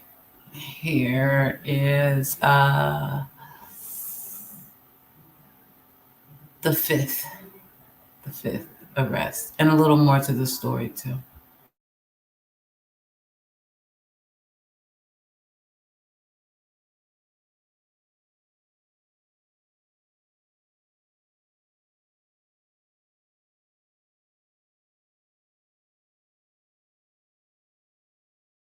Another great update in the Dadeville, Alabama shooting. 5 people now arrested, and they face murder charges for the Sweet 16 party massacre that left 4 dead and 32 injured. Willie George Brown Jr., 19, was arrested Thursday and charged with 4 counts of reckless murder. Earlier Thursday, Johnny Latron Brown, 20, of Tuskegee was arrested and also charged with 4 counts of reckless murder. Wilson Lamar Hill, 20, of Auburn, was arrested Wednesday afternoon and faces the same charges. Tyreek McCullough, 17, and Travis McCullough, 16, both of Tuskegee, were arrested Tuesday night and also face 4 counts of reckless murder, said Sergeant Jeremy Burkett with the Alabama Law Enforcement Agency. Alexis had been planning her Sweet 16 for months and started feeling butterflies in my stomach the day of the party, she told CNN. She went to her brother and sat down on his bed to tell him she was nervous, Alexis recalled. Phil comforted her and assured her she would have fun. Hours later at the party, their mother heard a rumor that someone at the venue was armed. Alan made a stern announcement over the speaker, she said. If anyone in here has a gun, then you need to leave, because we're here to celebrate Alexis' Sweet 16. Alan and other chaperones scoured the crowd for anyone carrying a gun, but didn't see one, the mom recalled. And Alexis, her mother, and the DJ didn't hear a fight or any disturbance, they said. But right then, as the teens were partying to the music of a DJ, gunfire erupted. All I remember is my brother grabbing me and pushing me to the ground, Alexis said. She fell in a puddle of blood. Alexis got up and ran outside, where she reunited with her mom, but Phil was nowhere to be found. When the shooting stopped, mother and daughter went back inside. Bodies of the injured and dying lay scattered across the dimly lit dance floor, they said. The lights flicked on, and horror revealed itself to Alexis and her mom. Phil's body was soaked in blood. Alexis ran to comfort her brother as he drifted in and out of consciousness. You're going to make it. You're strong, she told Phil. Don't give up on me. But by the time first responders arrived, Alexis said Phil was gone. Now Alan is left to deal with the torment no mother should have to endure, she said. It's a nightmare that I don't wish on any parent. To go in and see my baby laying there in a pile of blood, she said. That was the worst thing that I could experience in my life. Well, if there's any more out there, we coming for you. I'll see you in the comments, beautiful people. Condolences again to the families and prayers to the victims. Another great update in the day. Alabama's going to work. It looks like we're about to have just as many shooters as we have victims. More breaking news tonight. A 6th person has now been arrested in connection with the tragedy in Dadeville. Another teenager now in custody. 6 suspects accused of shooting into a crowd at a Sweet 16 birthday party, killing 4 and hurting dozens more. 2 of those recently arrested are cousins, Johnny Brown and Willie Brown Jr. Johnny is 20 from Tuskegee. Willie is 19 from Auburn. And tonight, the Tallapoosa County DA confirmed for WSFA 12 News a 6th arrest. It is a 15-year-old whose name was not released. They now join brothers, 16-year-old Travis and 17-year-old Tyrese McCullough of Tuskegee, 20-year-old Wilson Hill Jr. of Auburn. All All 6 of these suspects are now charged with reckless murder. The memorial that's been set up here in front of Mahogany Masterpiece, where that shooting happened, continues to grow. The heartbreak and sadness reaches far beyond Dadeville. Residents in this tight-knit community say they feel some sense of relief with the announcement of multiple arrests.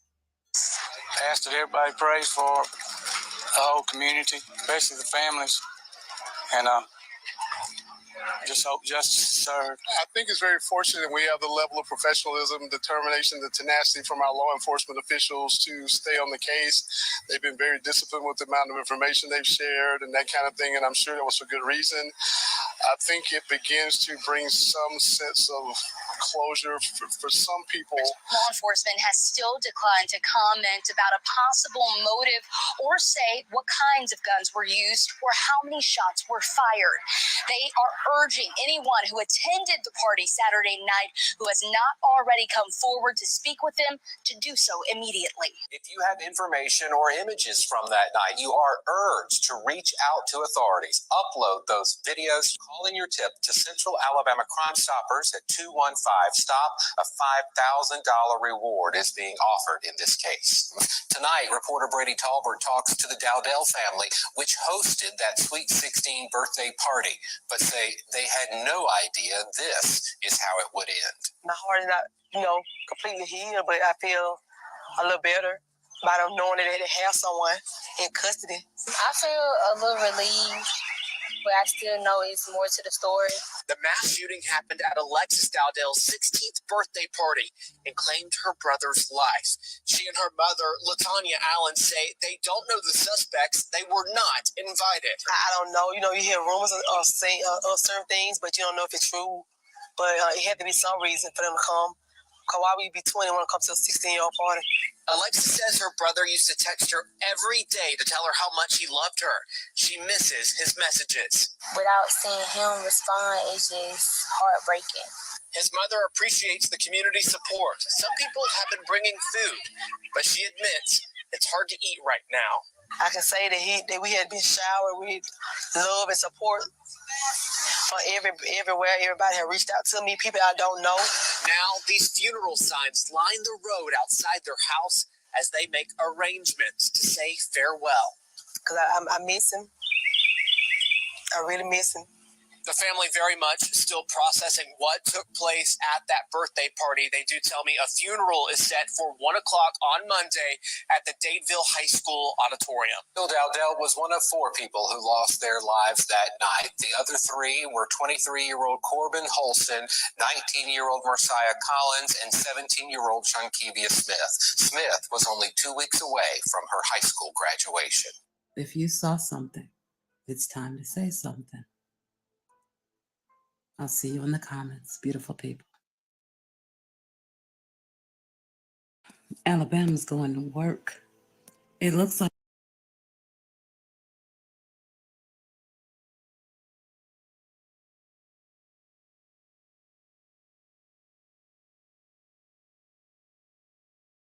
what the actual Uber Eats driver slain, dismembered, making a delivery. A Florida man is charged with murder and other offenses in the slaying and dismemberment of an Uber Eats driver who had brought food to the assailant's house. Wow. St. Petersburg, Florida. Florida again. A Florida man is charged with murder and other offenses in the slaying and dismemberment of an Uber Eats driver who had brought food to the assailant's house, authorities said Tuesday. Oscar Solis Jr., 30, is charged with killing the driver during a delivery Wednesday at a home in Holiday, Florida. Pasco County Sheriff Chris Noko said the remains were found at the house in trash bags and a cooler, which also contained a receipt with Solis' name on it, according to the police. This was a horrific crime of passion, Noko told reporters. This was demonic. What he did was demonic. Solis faces charges of murder while engaged in a robbery, failure to register as a convicted felon, and for a parole violation, jail records show. Solis was released from an Indiana prison in January after serving 4 years for an assault and burglary conviction, Noko said.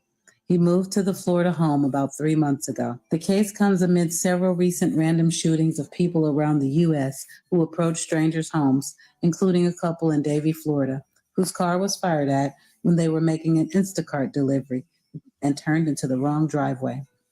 Jail records did not list any attorney who could speak on Solis's behalf. A jail mugshot shows Solis's face covered with tattoos, and Noko said he was affiliated in Indiana with the violent MS-13 gang. Open season on our drivers now? What the actual... I'll see you in the comments, beautiful people.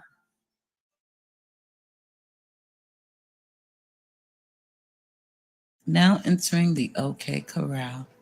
2 teens delivering for Instacart were shot at when they pulled into the wrong driveway. Police say they aren't pressing charges. A 43-year-old man who fired at the teens said he saw them driving erratically on his property. A police investigation found both parties were justified in their actions and no charges were filed. There were no injuries or fatalities in the shooting, but Mr. Thomas and his girlfriend, Diamond Diarvo, remained shaken by the incident. The couple was making deliveries on the evening of April 15th when they pulled up to an address on Southwest 178th Avenue in Southwest Ranches, Florida. As they called the customer trying to assess if it was the right address and made their way to exit the property, they say they saw a flashlight. He's like, "Who are you?"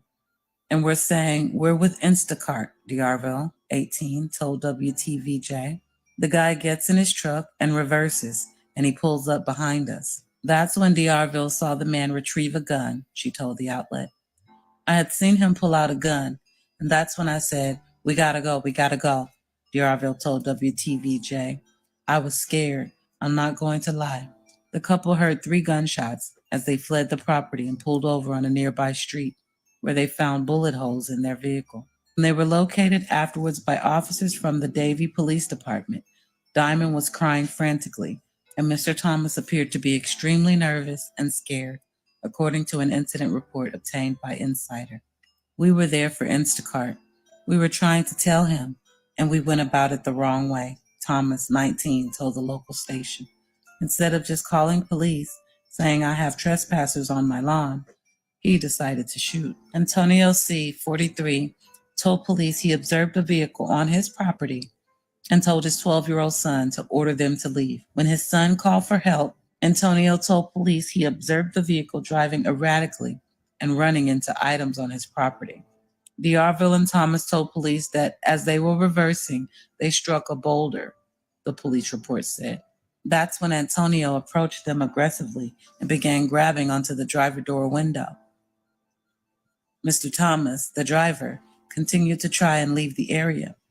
During the time, they heard 3 gunshots in close proximity, Diarville and Thomas told police. Antonio told police the vehicle was driving toward him, causing him to dive out of the way.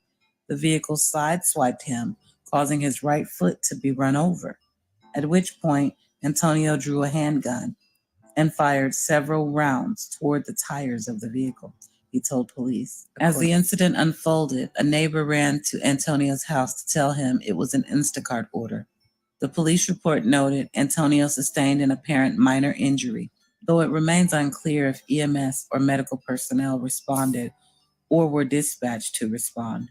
A spokesperson for the Davie Police Department did not answer additional questions. Officers in the investigation were unable to determine if a criminal act was committed by either party, adding that there were no surveillance cameras. Both parties appeared justified in their actions based on the circumstances they perceived, the report concluded, adding that no criminal charges would be filed. So we can just shoot out of our house at a car that is in the driveway, even if it's driving erratically. How can a car come at me if I'm not standing outside in the drive? Okay, I'll just leave it alone. It's all too confusing anymore. I'll see you in the comments, beautiful people.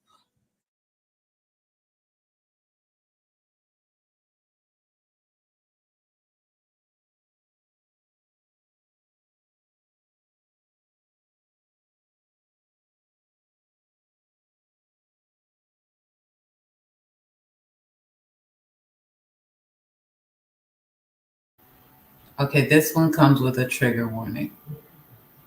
And they probably all should, but this one comes with a trigger warning.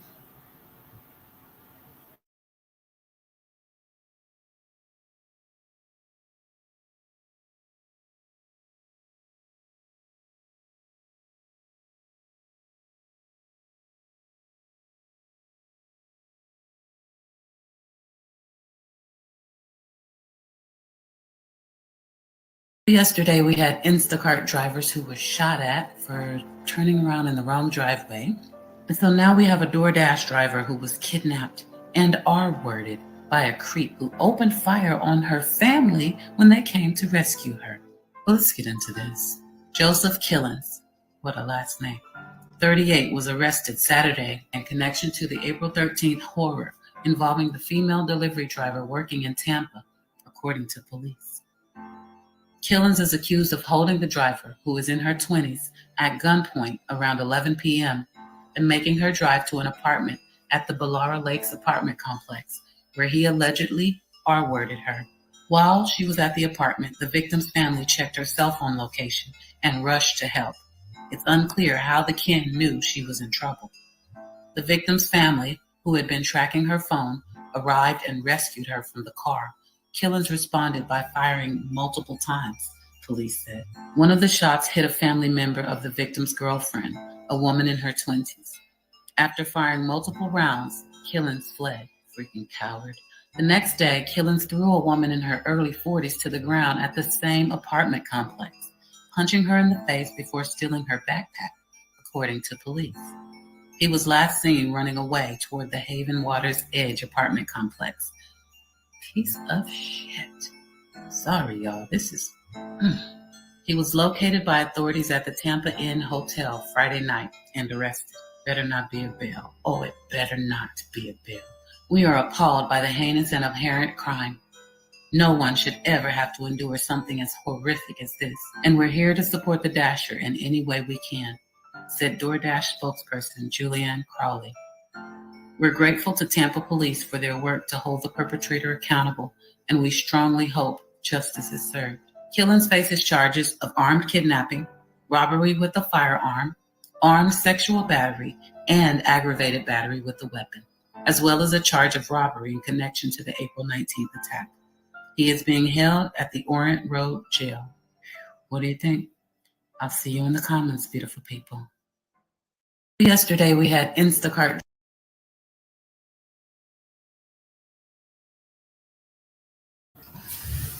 I don't know, man. I used to do Postmates, Uber Eats. I signed up for Grubhub, but I never actually did it. I liked Postmates and Uber Eats, and I never, ever thought about anything like that. Being dismembered, being R-worded, like robbed, maybe, that R word. I watched my bag, but come on. And the dismembered, he literally ordered the food. Like, you ordered a murder. You know what I mean? You ordered your victim to your home and just, oh my God. Yeah, it is scary. There's a lot of kids doing it. The Instacart story we just saw, those were kids. Well, they were teenagers. There were a couple in Florida, is how the media said it, but they were teenagers. Probably making college money on the side. And they make a wrong turn, which is easy to do when you're trying to follow your GPS and deliver this food, and this thing is pinging in your ear. So you make a U-turn in somebody's driveway and they start shooting at you. Can you imagine? Well, did y'all know that you basically can't make a mistake in the United States anymore? I mean, with all the stand your ground and everything, and everybody having the right to bear their arms and whatnot and so forth, we are just basically shooting at will. That's what that Instacart story proved. And a couple more stories we had last week, but not everybody was so lucky. One of them, the people were just injured, and the other two of them, the people were injured. The other two, the people were literally murdered. for making a mistake. For real. I don't know if y'all heard about this. It was kind of like an epidemic that the country went through last week. And, oh God, let's see if I can do it in order. It was so crazy. It was like back to back to back. I shared Ralph Yarl with you guys on YouTube too, but I have a better. Let me see. I did a second one. Oh, there it is right there. Okay. All right. Let me mute out, and we're gonna do. We'll wrap it up with the deadly mistakes from last week. This is just crazy. I don't understand what's happening in our country. We're just getting more and more irritable or trigger happy or both. I can't tell.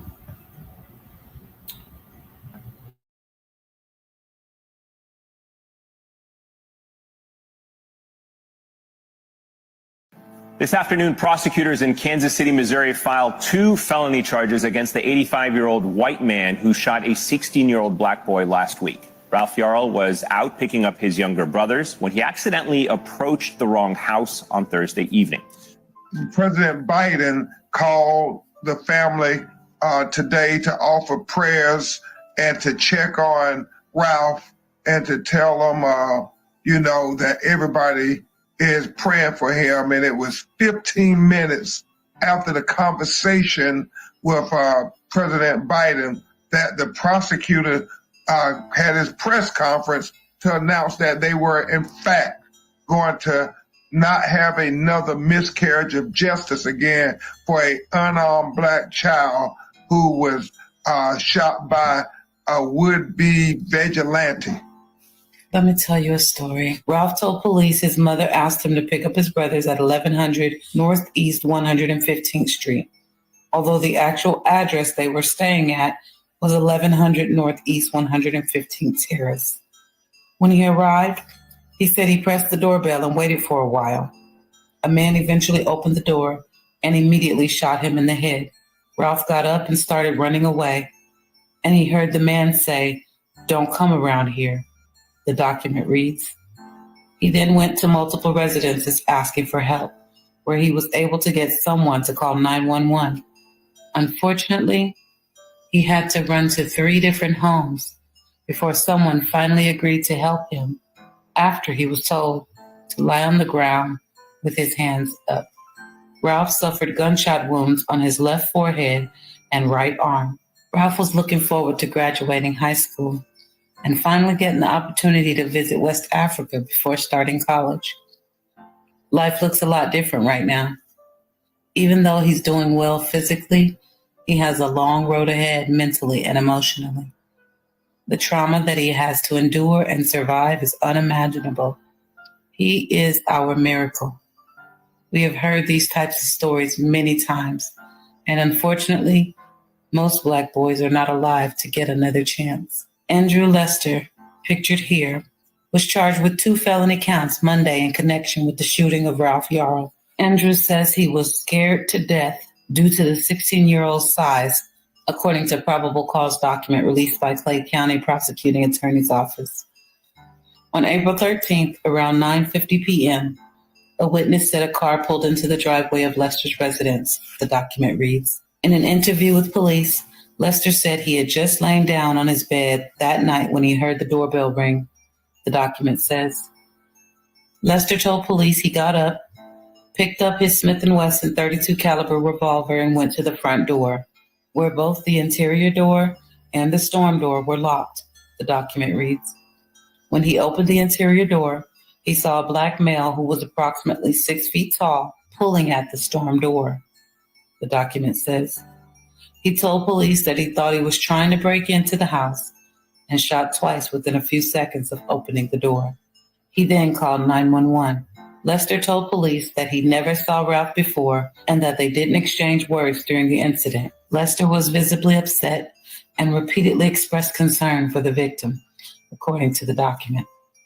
Police spoke with Ralph on Friday while he was being treated at Children's Mercy Hospital for an informal interview. The document reads, police recovered a blood sample from the front porch as well as a fingerprint from the door. The document reads, police went to Ralph's home on Monday to conduct another interview, but weren't able to find anyone. Andrew Lester, who was charged with shooting 16-year-old Ralph Yarl, could face a life sentence if he's convicted. Clay County Prosecuting Attorney Zachary Thompson said Monday. Felony assault in the first degree carries 10 to 30 years or life in prison, Thompson said. If convicted of the felony count of armed criminal action, Lester could face 3 to 15 years in prison. When asked if hate crime charges should be added, Thompson said that a hate crime is a lower class of felony than the current charges, which would result in a lower sentencing. Thomas explained that adding additional hate crime charges would create an issue of double jeopardy. Interesting. Thompson said his office has been looking at the case in an objective and impartial manner. Thompson also said there was a racial component to the case, while announcing charges related to the shooting of 16-year-old Ralph Yarl. The probable cause statement, however, does not include a description of what the racial factors were, he said. Thompson said there is no evidence to indicate Ralph crossed the threshold into the home. As a result of these charges, a warrant was issued for Mr. Lester's arrest, and bond was set at $200,000. We understand how frustrating this has been, but I can assure you that the criminal justice system is working and will continue to work. This afternoon, prosecutors in Kansas City, Missouri filed 2 felony charges against the 85-year-old white man who shot a 16-year-old black boy last week. Ralph Yarl was out picking up his younger brother.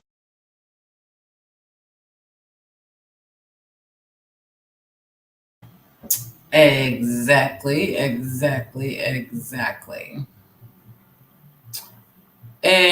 y'all said, exactly. Unbelievable. He literally knocked on the door. The man had a storm door that he opened. But you're so afraid. You're so afraid, sir. Why would you do that? You were inside. See, and it is scary because my son is 15 and he's been taller than me for years. And he could stand next to many grown men. And as long as he didn't open his mouth, he would probably look like one of them. So it's scary that somebody could see him and just be in that much fear. For what? Because he's got a chocolate coating? I mean, you have to think, if it had just been a tall white man at the door, would he have been in fear of this man on the other side of his door with no weapon, ringing the doorbell, not even knocking, actually using a doorbell? It's insane, man. There should be no trial. Absolutely, they love. Okay, RJ, okay, see. There you go. They love, you're already on it. I would like to know as well. We are going to have to, that's okay because I'm putting together the Ralph Yarl video in the right format, and that's perfect. I will make sure that I reach out to you, RJ. We can have a whole conversation about that. I would love to hear just different perspectives, period. Because I'm automatically like,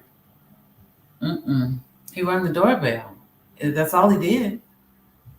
And if he just asked him some questions, he would have said, is my brother here? Or he probably would have noticed this older white man opening the door and he would have said, oh, I have the wrong address. But he literally didn't get a chance because the man opened the door and opened fire. So that was the first one. And it was like, after that, something got in the water, y'all. I'm not lying. I am not lying. Every day for like the whole week, it was some bullshit.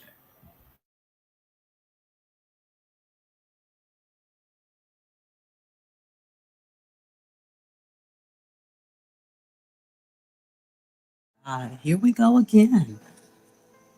New York homeowner fatally shoots 20-year-old woman who made the wrong turn into his driveway. Are you kidding? A homeowner in upstate New York has been charged with second-degree murder after police say he fired shots at a car that made a wrong turn into his driveway.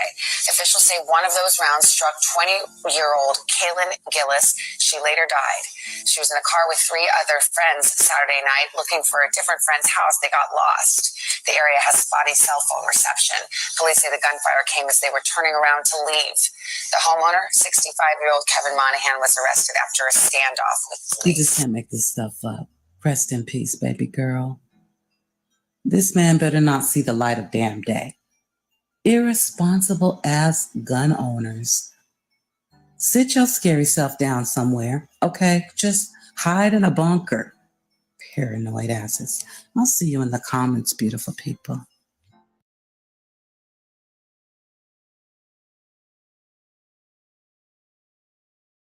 That was short and unsweet. So yeah, 3 friends riding around, teens, looking for another friend's place, had bad cell reception. They made a turn in his driveway, and as they were pulling out of his driveway, I guess he called them warning shots. I don't know what he thought he was doing. And one of the bullets actually shot one of the girls in the head that was in the car. Yep. And she died last week as well from an accident. I love it, RJ. Let me do this. Before we move on, let me do this because the one I played started with the update. I want you to hear the first video because with what I just played and with what I'm about to play, you know me, baby. I'm gonna give you the whole story. This is it. And this is all. But I want to play the first one because I think, just hearing that before the update may have given a little more info. But that's it in a nutshell. He literally shot that boy for knocking on his door. And it's insanity. But that's just me, in my opinion. Let me play this for you. And you don't have to say anything at all, but I just want you to hear the whole story for sure.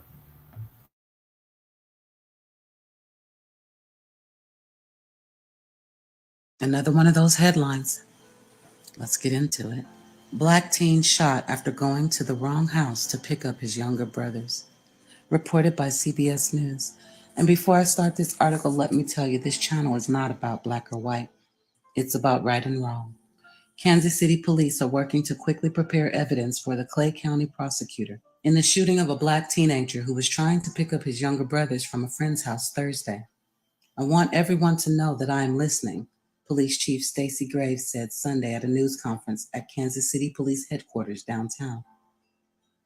And I understand concerns we are receiving from the community.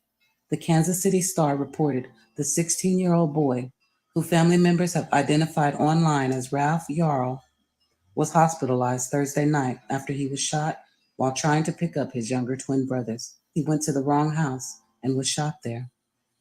Officials would not confirm the number of times the homeowner shot the victim or where his injuries were.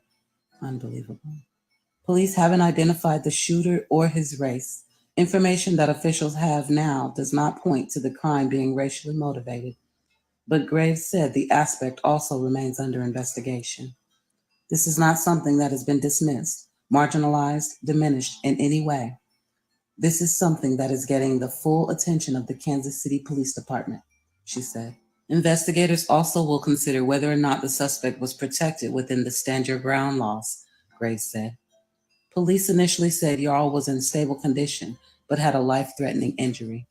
His current condition has not been released, other than he is stable. Thank God.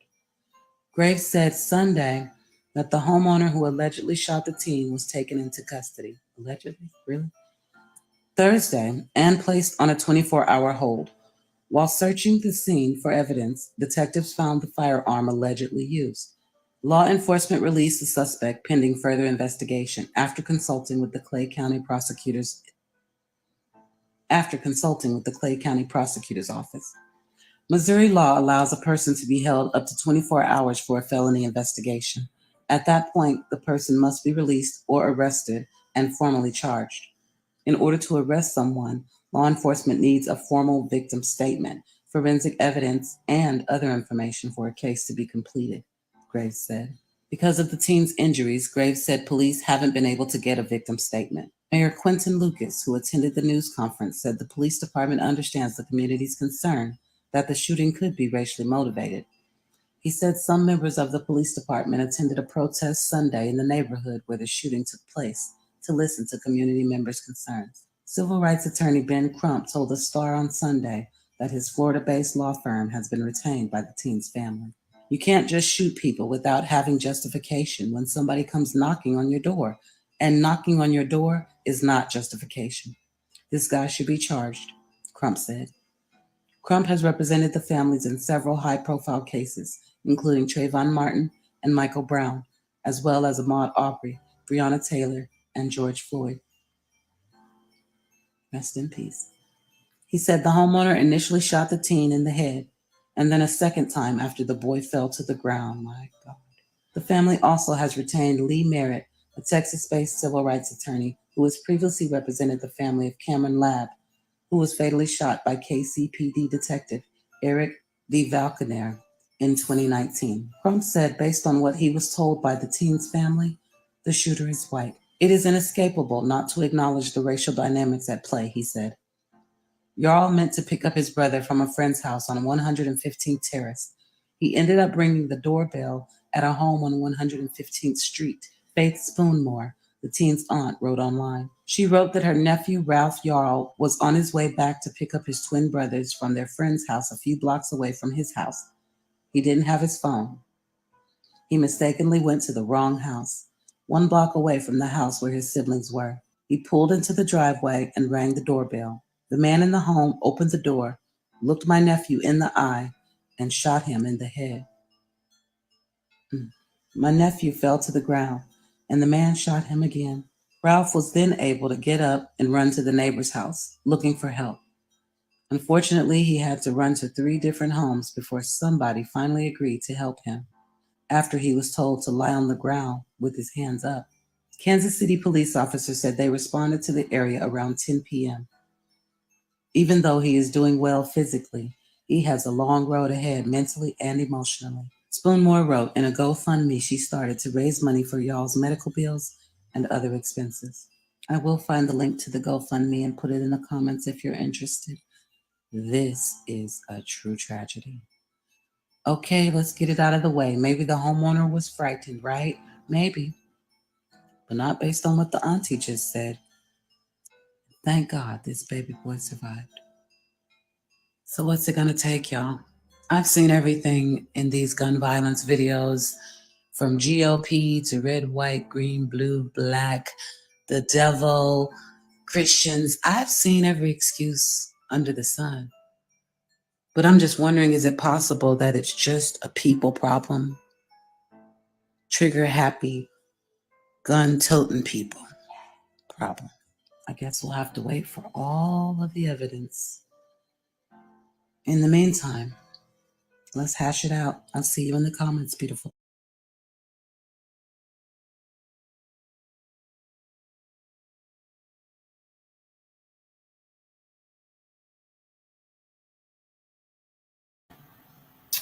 So maybe that helped.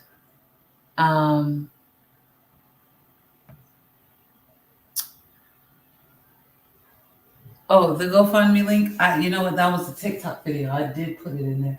I can get it on, and I'll put it on. I'll put it in the comments right now.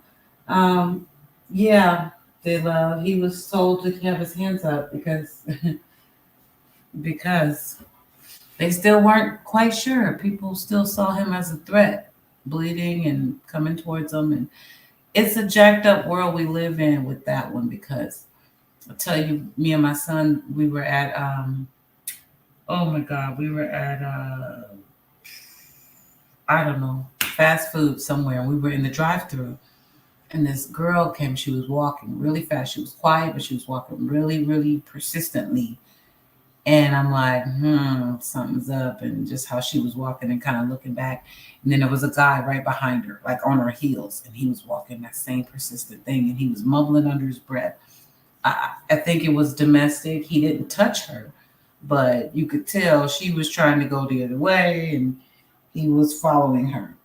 And they ended up getting in the same damn car and everything. And all I could do is just pray that, he don't take her home and finish her off, because that's how this stuff goes. But I'm watching them in the car, and I told my son, she looks like she's trying to get away from him, and I can't. I mean, she wasn't screaming for help or anything, but if she had been, would I have opened my door and let her into my car with me and my son when there's somebody trying to hurt her who would probably hurt us too? You know what I mean? So from that part, I don't agree with the whole put your hands on the ground, like put your hands up or whatnot. I mean, it just, I don't know. Let me see your hand. It depends. I mean, he was shot in his head, so the blood had to be everywhere. So I don't think I would have said any of that. But I'm just trying to turn the other cheek, just to see. And I don't see. But that was the first part. So that's when it first happened, and it came out, and the GoFundMe was all we had. And it was one-sided. But then the second part that I played is where, and you're welcome, RJ. The second part is where the state got involved and said, "Oh hell no, he can't do this. We're pressing charges." And then they talked to him, and then they talked to a neighbor, and then they verified the fact that even the man said, "Yeah, I didn't say a word to him. I opened the door. I was scared because he was his size." And I shot. And that was what the second one basically said. But I don't want you to take my word for it. I wanted to put them back to back for you. This afternoon, prosecutors in Kansas City, Missouri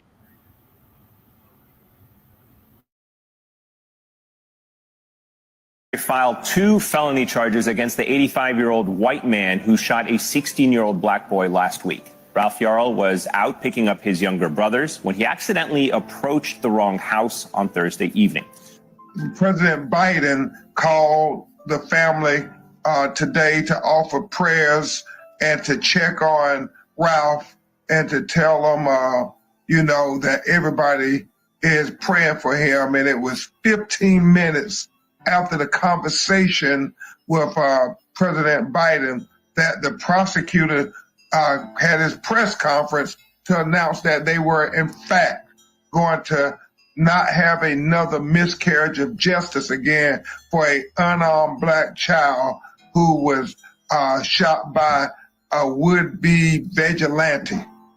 Let me tell you a story. Ralph told police his mother asked him to pick up his brothers at 1100 Northeast 115th Street, although the actual address they were staying at was 1100 Northeast 115th Terrace. When he arrived, he said he pressed the doorbell and waited for a while. A man eventually opened the door and immediately shot him in the head.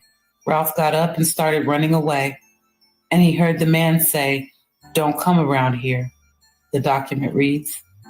He then went to multiple residences asking for help, where he was able to get someone to call 911.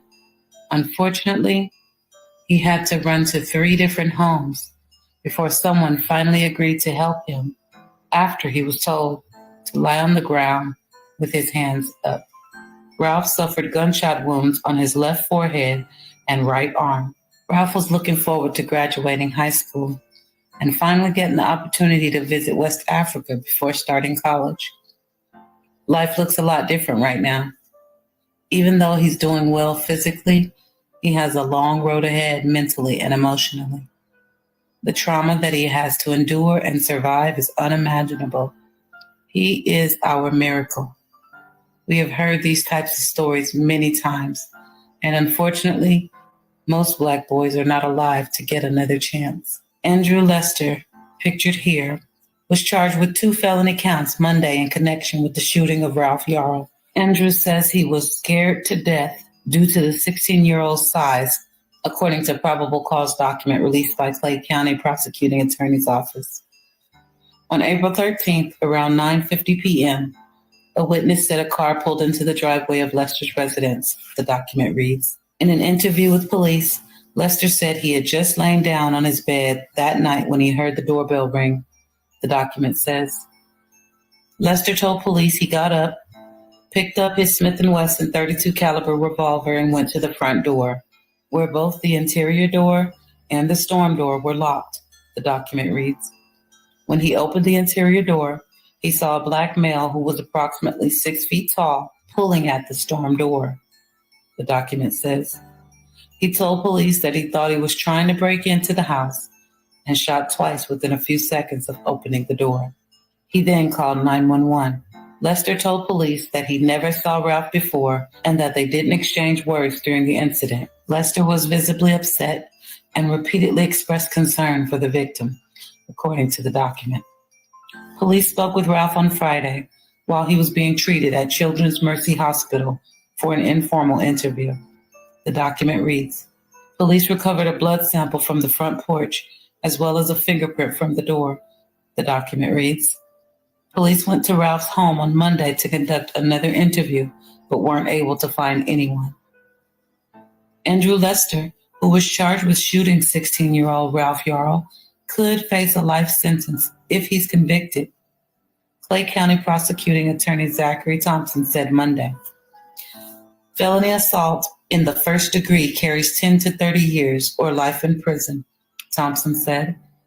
If convicted of the felony count of armed criminal action, Lester could face 3 to 15 years in prison. When asked if hate crime charges should be added, Thompson said that a hate crime is a lower class of felony than the current charges, which would result in a lower sentencing. Thomas explained that adding additional hate crime charges would create an issue of double jeopardy. Interesting. Thompson said his office has been looking at the case in an objective and impartial manner. Thompson also said there was a racial component to the case, while announcing charges related to the shooting of 16-year-old Ralph Yarl. The probable cause statement, however, does not include a description of what the racial factors were, he said. Thompson said there is no evidence to indicate Ralph crossed the threshold into the home. As a result of these charges, a warrant was issued for Mr. Lester's arrest and bond was set at $200,000.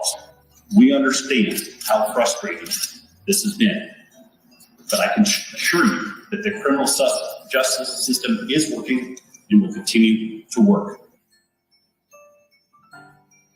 This afternoon, prosecutors in Kansas City, Missouri filed 2 felony charges against the 85-year-old white man who shot a 16-year-old black boy last week. Ralph Yarl was out picking up his younger brothers when he accidentally approached the wrong house on Thursday evening. The homeowner, Andrew Lester, shot Yarl twice through a closed window, hitting him once in the head and then a second time in the arm. Lester was initially taken into custody for just 24 hours, but then was released without being charged. This afternoon, my office received a criminal referral from the Kansas City, Missouri Police Department. After a thorough review of the case file, the appropriate laws, and information gained during the investigation phase of the case, I filed 2 felony counts. Speaking of that, let me ask you about Missouri's Stand Your Ground law. Missouri does have that law in place. Do you expect Lester to use it in his defense? How would you counter that argument that he was defending his castle or standing his ground? We know that they always raise these asinine defenses when they profile our children and kill them. We know that from Trayvon Martin in past history and even more recent history with Ahmaud Arbery. And in both of those instances, just like this one, the shooters of these unarmed black young people were allowed to go home and sleep in their beds at night. And so we know they're going to come up with this defense. And we have to continue to hold a mirror to America's face and say how asinine this is, that if the roles would have been reversed and that would have been a black man who shot a 16-year-old kid in the head for merely ringing the doorbell, and then came and shot a second shot aiming at his chest, and if his arm wasn't there, would have entered into his chest area, that he would have been arrested immediately and processed and not let out of jail until there was a bail. There would not have been a 20-minute question and answer session and then pat him on the back and say, all is well. No, that black man would have went to jail, and had he not went to jail for shooting a 16-year-old white teenager, then it would have been a national outcry like we've never seen in America. So when they tell us stand your ground, amen, we just remind them that we can't tell our children anything to keep them from being discriminated against or profiled. I mean, driving while black, shopping while black, walking while black. There's nothing we can do. Now we're talking about ringing a doorbell while black. What we have to do is teach citizens in America, our white brothers and sisters, that just like you love your children and you want people to treat them with dignity and respect, well, we want the same thing for our children. And the same way you would give your own children the benefit of the doubt, the benefit of consideration, and the benefit of respect. Well, that's what Black America wants for our children also. The Kansas City Star reported Ralph is being cared for by his mother, who is a nurse. Thank God this baby boy survived. So what's it gonna take, y'all?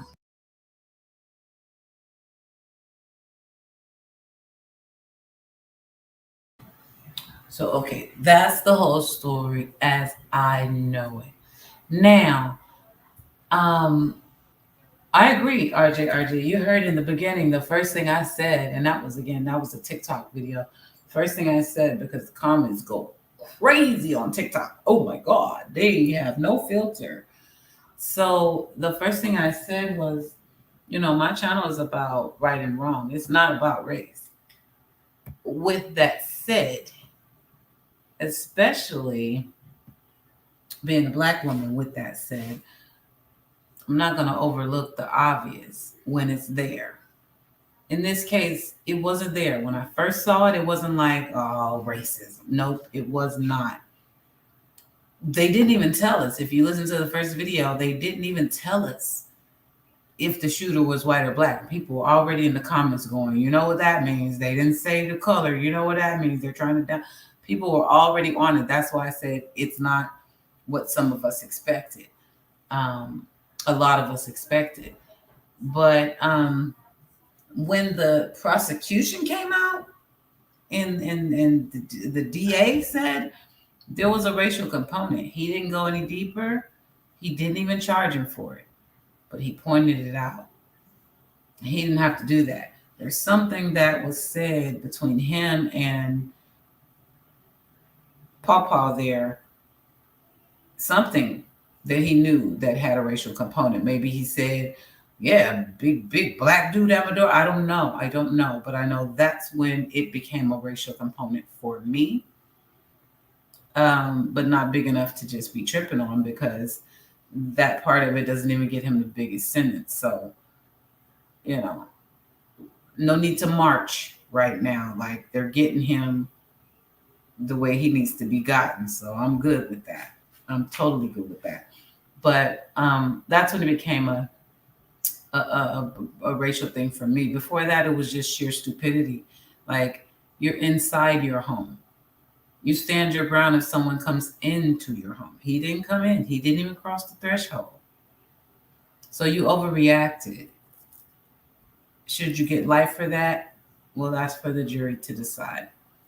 But this boy has a gunshot in his head. And then when he hit the ground, he was shot again in the chest. That was another thing that did it for me personally. It was like, enough is enough. Okay, you freaked out. Oh my God, big guy at the door. Oh shit, I shot somebody in the head. You stop, don't you know? You see him on the ground, you say, pow, finish you off. And then as he run away, you scream, don't come back here. Like, for me, you did too much. Did a little too much. You seem a little too into this now. This goes from fear to just ego.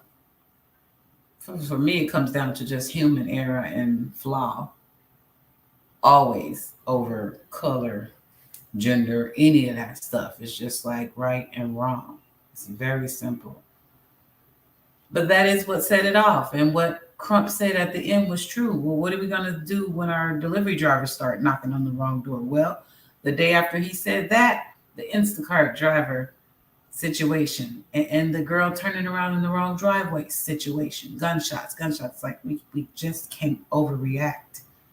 We got to really perceive a threat in order to be standing your ground. But on another note, with that said, I really want to point this out because, like I said, we can't overlook the obvious. Now, y'all tell me what we just talked about. Young man, his mom, Lord bless her soul, she probably can't even sleep at night. She gave him the wrong address, and he went to that address and got shot in the head. It's a mess. That man went to jail. He was there for not jail. They took him in for quick questions. 20 minutes later, he was back on the street. And then they made a big uproar. There was some protest. The DA came out, and now he may want to use the stand your ground defense, and he's blah, blah, blah, right? That's how it came about. It was a little bit of a process to get to that.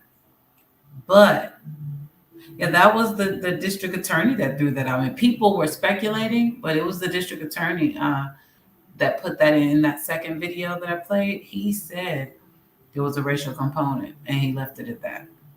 So then the news reporters were asking, well, are you going to charge for hate crime then? And he said, well, no, because it doesn't carry as much weight as this. So we're going to charge him with this instead. He could have kept that. He let that out. Sometimes they do it for the clout. But here's the other thing. When you talk about double standards, let's call it that, no matter what color, let's just talk about a double standard. Here's one. That's what happened there. This guy was taken downtown, 20 minutes, let go. Thank you for letting us know what happened, sir. Mr. Lester, we'll get back to you. Let us investigate and see what really happened. Now, this is with a boy in the hospital with a gunshot to his head. Go home. We'll figure it out, right? On the flip side, there is a black man who shot his gun at a family, just happened to be a white family, and their last name happens to be white. So it is the white family. He shot at them. Bless her heart. There was a 6-year-old and a mom and a dad. Her ball rolled into his yard. He shoots into his yard at them. And I think he even may have chased them or something, like out of the yard. The bullet hit the baby girl. She's got like shards or, something in her cheek. And I think the mom was okay and the dad wasn't hit. Something along those lines. I'm going to play it for you. But that black man was immediately wanted for attempted murder. Yeah. No ifs, ands, or buts. He was immediately wanted. And I mean, it's kind of the same. They came in his yard, he shot. He knocked on his door, he shot. He shot him in the head. He shot at them, and they were grazed, hurt, but grazed. But he was automatically attempted murder. I'm not sure. I can't remember, RJ. Let me play it. But I didn't think about that till like after the fact. I think somebody in the comments mentioned it. And I was just like, that's true. There shouldn't be a difference. It's the same scenario. Same crime, same punishment. Let's see. Let's see if it was Kakalaki. Which one painted black? Well, he technically, yeah, he could have been standing his ground, even though one of them was 6. Clearly, she wasn't coming to hurt him. She just wanted her ball. But they ran up in his yard versus knocking on his door. This is true. It could. I'm just saying. It shouldn't be like that, is what I'm saying. More so than trying to debate about the differences, because I ain't really for it. But Shouldn't be that way. But check it out.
See, I don't care what color you are. If you see something, you say something. I'm gonna give you the hotlines. I'm gonna give you the hashtags. I don't care. Absolutely, he should pay for hurting her and her daddy. See, my thing is they should pay for whipping that gun out so damn fast and just popping off. There needs to be a crime. That needs to be a crime within itself. You pulled your gun for no good damn reason. That should be against the law. The Instacart people, what did they do? The three girls that made a U-turn in the driveway, what did they do that made you fear for your life? Nothing, they love? Really? That's funny.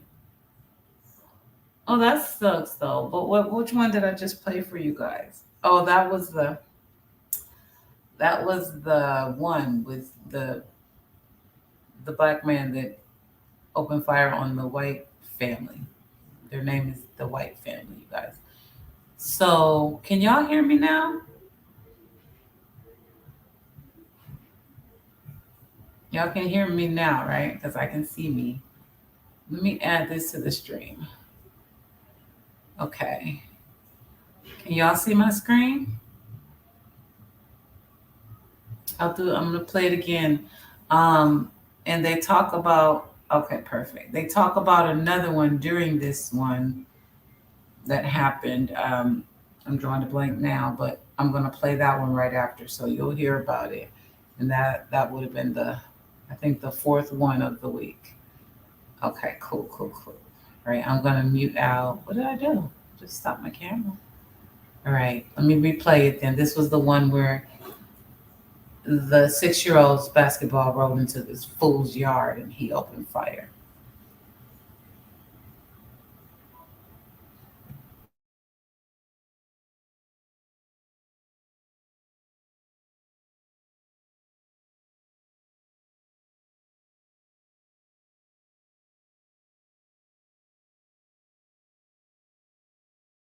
Oh my God. Some people don't even need a trial. Just, just, just lock him up. He started shooting when a basketball rolled into his yard, neighbors said. Now a manhunt is on as a 6-year-old and her dad recover. A manhunt is underway near Charlotte, North Carolina, after a 6-year-old and her dad were seriously wounded when a neighbor reportedly began shooting after a basketball rolled into his yard. At least the fourth time this week, an apparently ordinary blunder led to gun violence. Suspect Robert Louis Singletary, 24, should be considered armed and dangerous. Gaston County Police said he's 6'2" and about 223 pounds, with brown eyes and black hair. Kids had been playing basketball, and a ball had rolled down that way and had rolled into their yard, and they went to go get it. We never expected anybody would break out a gun amongst all those kids, he said. I mean, that was insane. Police would not confirm what started the Tuesday night shooting in Gastonia, citing the investigation. It was another case this week alone in which young people were shot after seemingly ending up in the wrong place at the wrong time, including 2 teenagers mistakenly approaching someone else's vehicle in a Texas grocery store parking lot. Jesus. Peyton Washington and Heather Roth, a 16-year-old who rang the wrong doorbell in Kansas City, Ralph Yarl, and a 20-year-old who turned into the wrong New York driveway, Kaylin Gillis. The United States is the only nation with more civilian guns than people, according to the Small Arms Survey. I mentioned that yesterday, about 120 guns for every 100 Americans. In the Gastonia attack, one adult victim remains hospitalized in Charlotte. Police Chief Stephen Zill said Wednesday evening in a statement. The juvenile that was shot, as well as a second adult that was grazed by a bullet, have been treated and released. Another man was also shot at, but not hurt, police said. For Singletary, police have secured warrants for 4 counts of attempted first-degree murder, 2 counts of assault with a deadly weapon with intent to kill, inflicting serious injury, and 1 count of possession of a firearm by a felon, they said. Oh my God, he shouldn't have even had it. I want to say to the people of Gaston County, this sort of violence will not stand, Zill said, adding, the U.S. Marshals Regional Fugitive Task Force is helping hunt for Singletary. And so are we. Share, share, share, beautiful people. The search for Mr. Singletary continues. Anyone with information about his whereabouts or about last night's incident is asked to call 911 or Detective Brienza at 704-866-3320. You can also leave a tip anonymously through Crime Stoppers of Gaston County at 704-861-8255. $8,000. There is a reward of up to $1,000 for information leading to an arrest in this case through Crime Stoppers of Gaston County.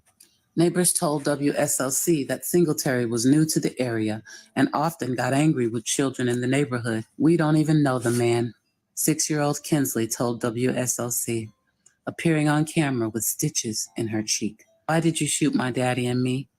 Why did you shoot a kid's dad? Why? This don't make no damn sense. I'll see you in the comments, beautiful people.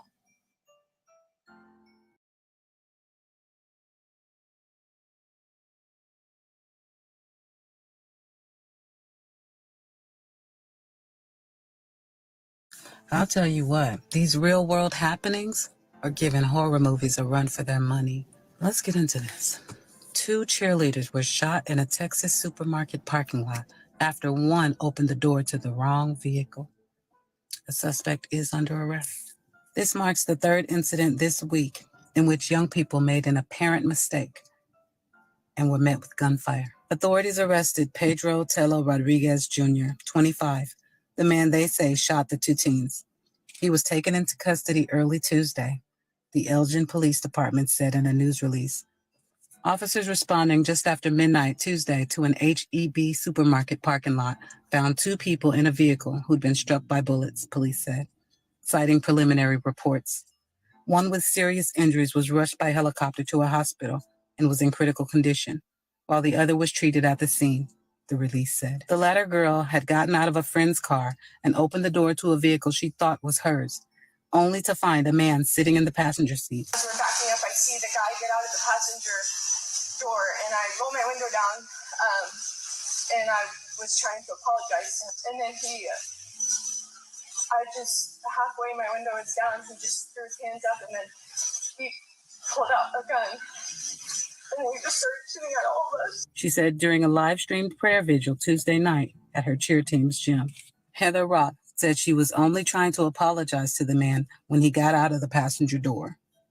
He just threw his hands up, and then he pulled out a gun, and he just started shooting at all of us. Roth was struck by a bullet, but was treated and released at the scene. The second cheerleader, Peyton Washington, was shot twice and badly injured, according to a GoFundMe spearheaded by her cheerleading company, Woodlands Elite Generals. Washington is stable and recovering in the ICU, according to the cheerleading company. Once they're sure there's no infection, they'll go back in and finish up any issues and close her up. Roth and Washington are from the Austin and Round Rock area and were commuting in a carpool to a cheerleading gym in Oak Ridge North, a Houston suburb, 3 times a week. The commute is about 300 miles round trip, a commute Washington has been doing for about 8 years, Shearer said. Roth is in college, while the other 3 girls in the vehicle, including Washington, are in high school. Washington, a senior who had committed to Baylor University's acrobatics and tumbling team, was born with only 1 lung and has surpassed many obstacles to rise to the very top of her sport, Shearer said. Peyton is a strong young lady. If you know her, you know that about her. Baylor head acrobatics and tumbling coach Felicia Mulkey told CNN, I have no doubt she's going to get through this. Tuesday's shooting was yet another case this week in which young people were shot after apparently going to the wrong place, including a 16-year-old struck in the head after ringing the wrong doorbell in Kansas City, Ralph Yarl, a 20-year-old killed by the owner of a home whose driveway she'd inadvertently turned into, Kaylin Gillis. The United States is the only nation with more civilian guns than people, with about 120 guns for every 100 Americans, according to the Small Arms Survey. Rodriguez was being held on a preliminary charge of deadly conduct, a 3rd-degree felony, with more or enhanced charges possible. It was not immediately clear whether he has an attorney. The supermarket manager witnessed the incident, and police have surveillance footage from the parking lot. Could see the license plate on the suspect's car and later observed him at his home, police said, according to the probable cause affidavit. Elgin detectives contacted Pedro Tello at the residence. Pedro Tello was still wearing the clothing that was observed by Elgin detectives, the affidavit states. I'm Peyton Washington on Woodlands Elite Generals. Come tumble and snow with us at World's Fest this Saturday. See you there. So shit, you not like me. About to touch another fight. Talk about to make them want to fight. I just want to have a good night. Look at her, a few days ago. Now she is fighting for her life. 3 times the charm, y'all? Or is this the beginning of some new epidemic? I'm not understanding. Everybody makes mistakes. And now they're really deadly. I'll see you in the comments, beautiful people. Prayers to the victims.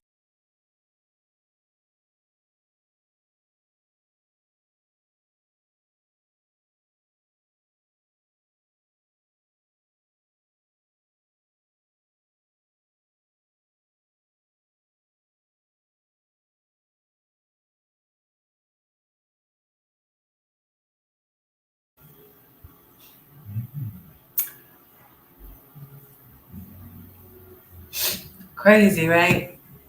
That was last week. Don't start stupid allergies. That was all last week. Whew, a lot of short horror stories. But y'all know we have to look this stuff in the face so we can remember when we're out and about enjoying life that evil is lurking everywhere. So watch your backs, your fronts, your 6s, your 9s, your 12s. Warn your kids. And check on your loved ones. My pleasure, dear love. Y'all go get some sleep. I will see you soon. I'll definitely be doing some premieres real soon. Real soon, like tomorrow. We'll be live again on Monday night when the trial kicks back in. We'll be back here 6:30, live and in color. And I'm gonna work on putting those stories together like that for you guys in one, so we can kind of sit together and powwow like we just did, instead of releasing the 2-minute, 5-minute videos. Because again, y'all watch them, but y'all don't be, that's not y'all's thing over here. Anyway, I'm sleepy. You're sleepy. I love you. I will see y'all really, really soon. Okay? Thank y'all for being here. Good to see you too, they love. Painted Black. I miss you guys. Marley. Freaking Tracy. Woo! I can't remember everybody that came through. But I love y'all. I really do. And I will see you soon. Beautiful people.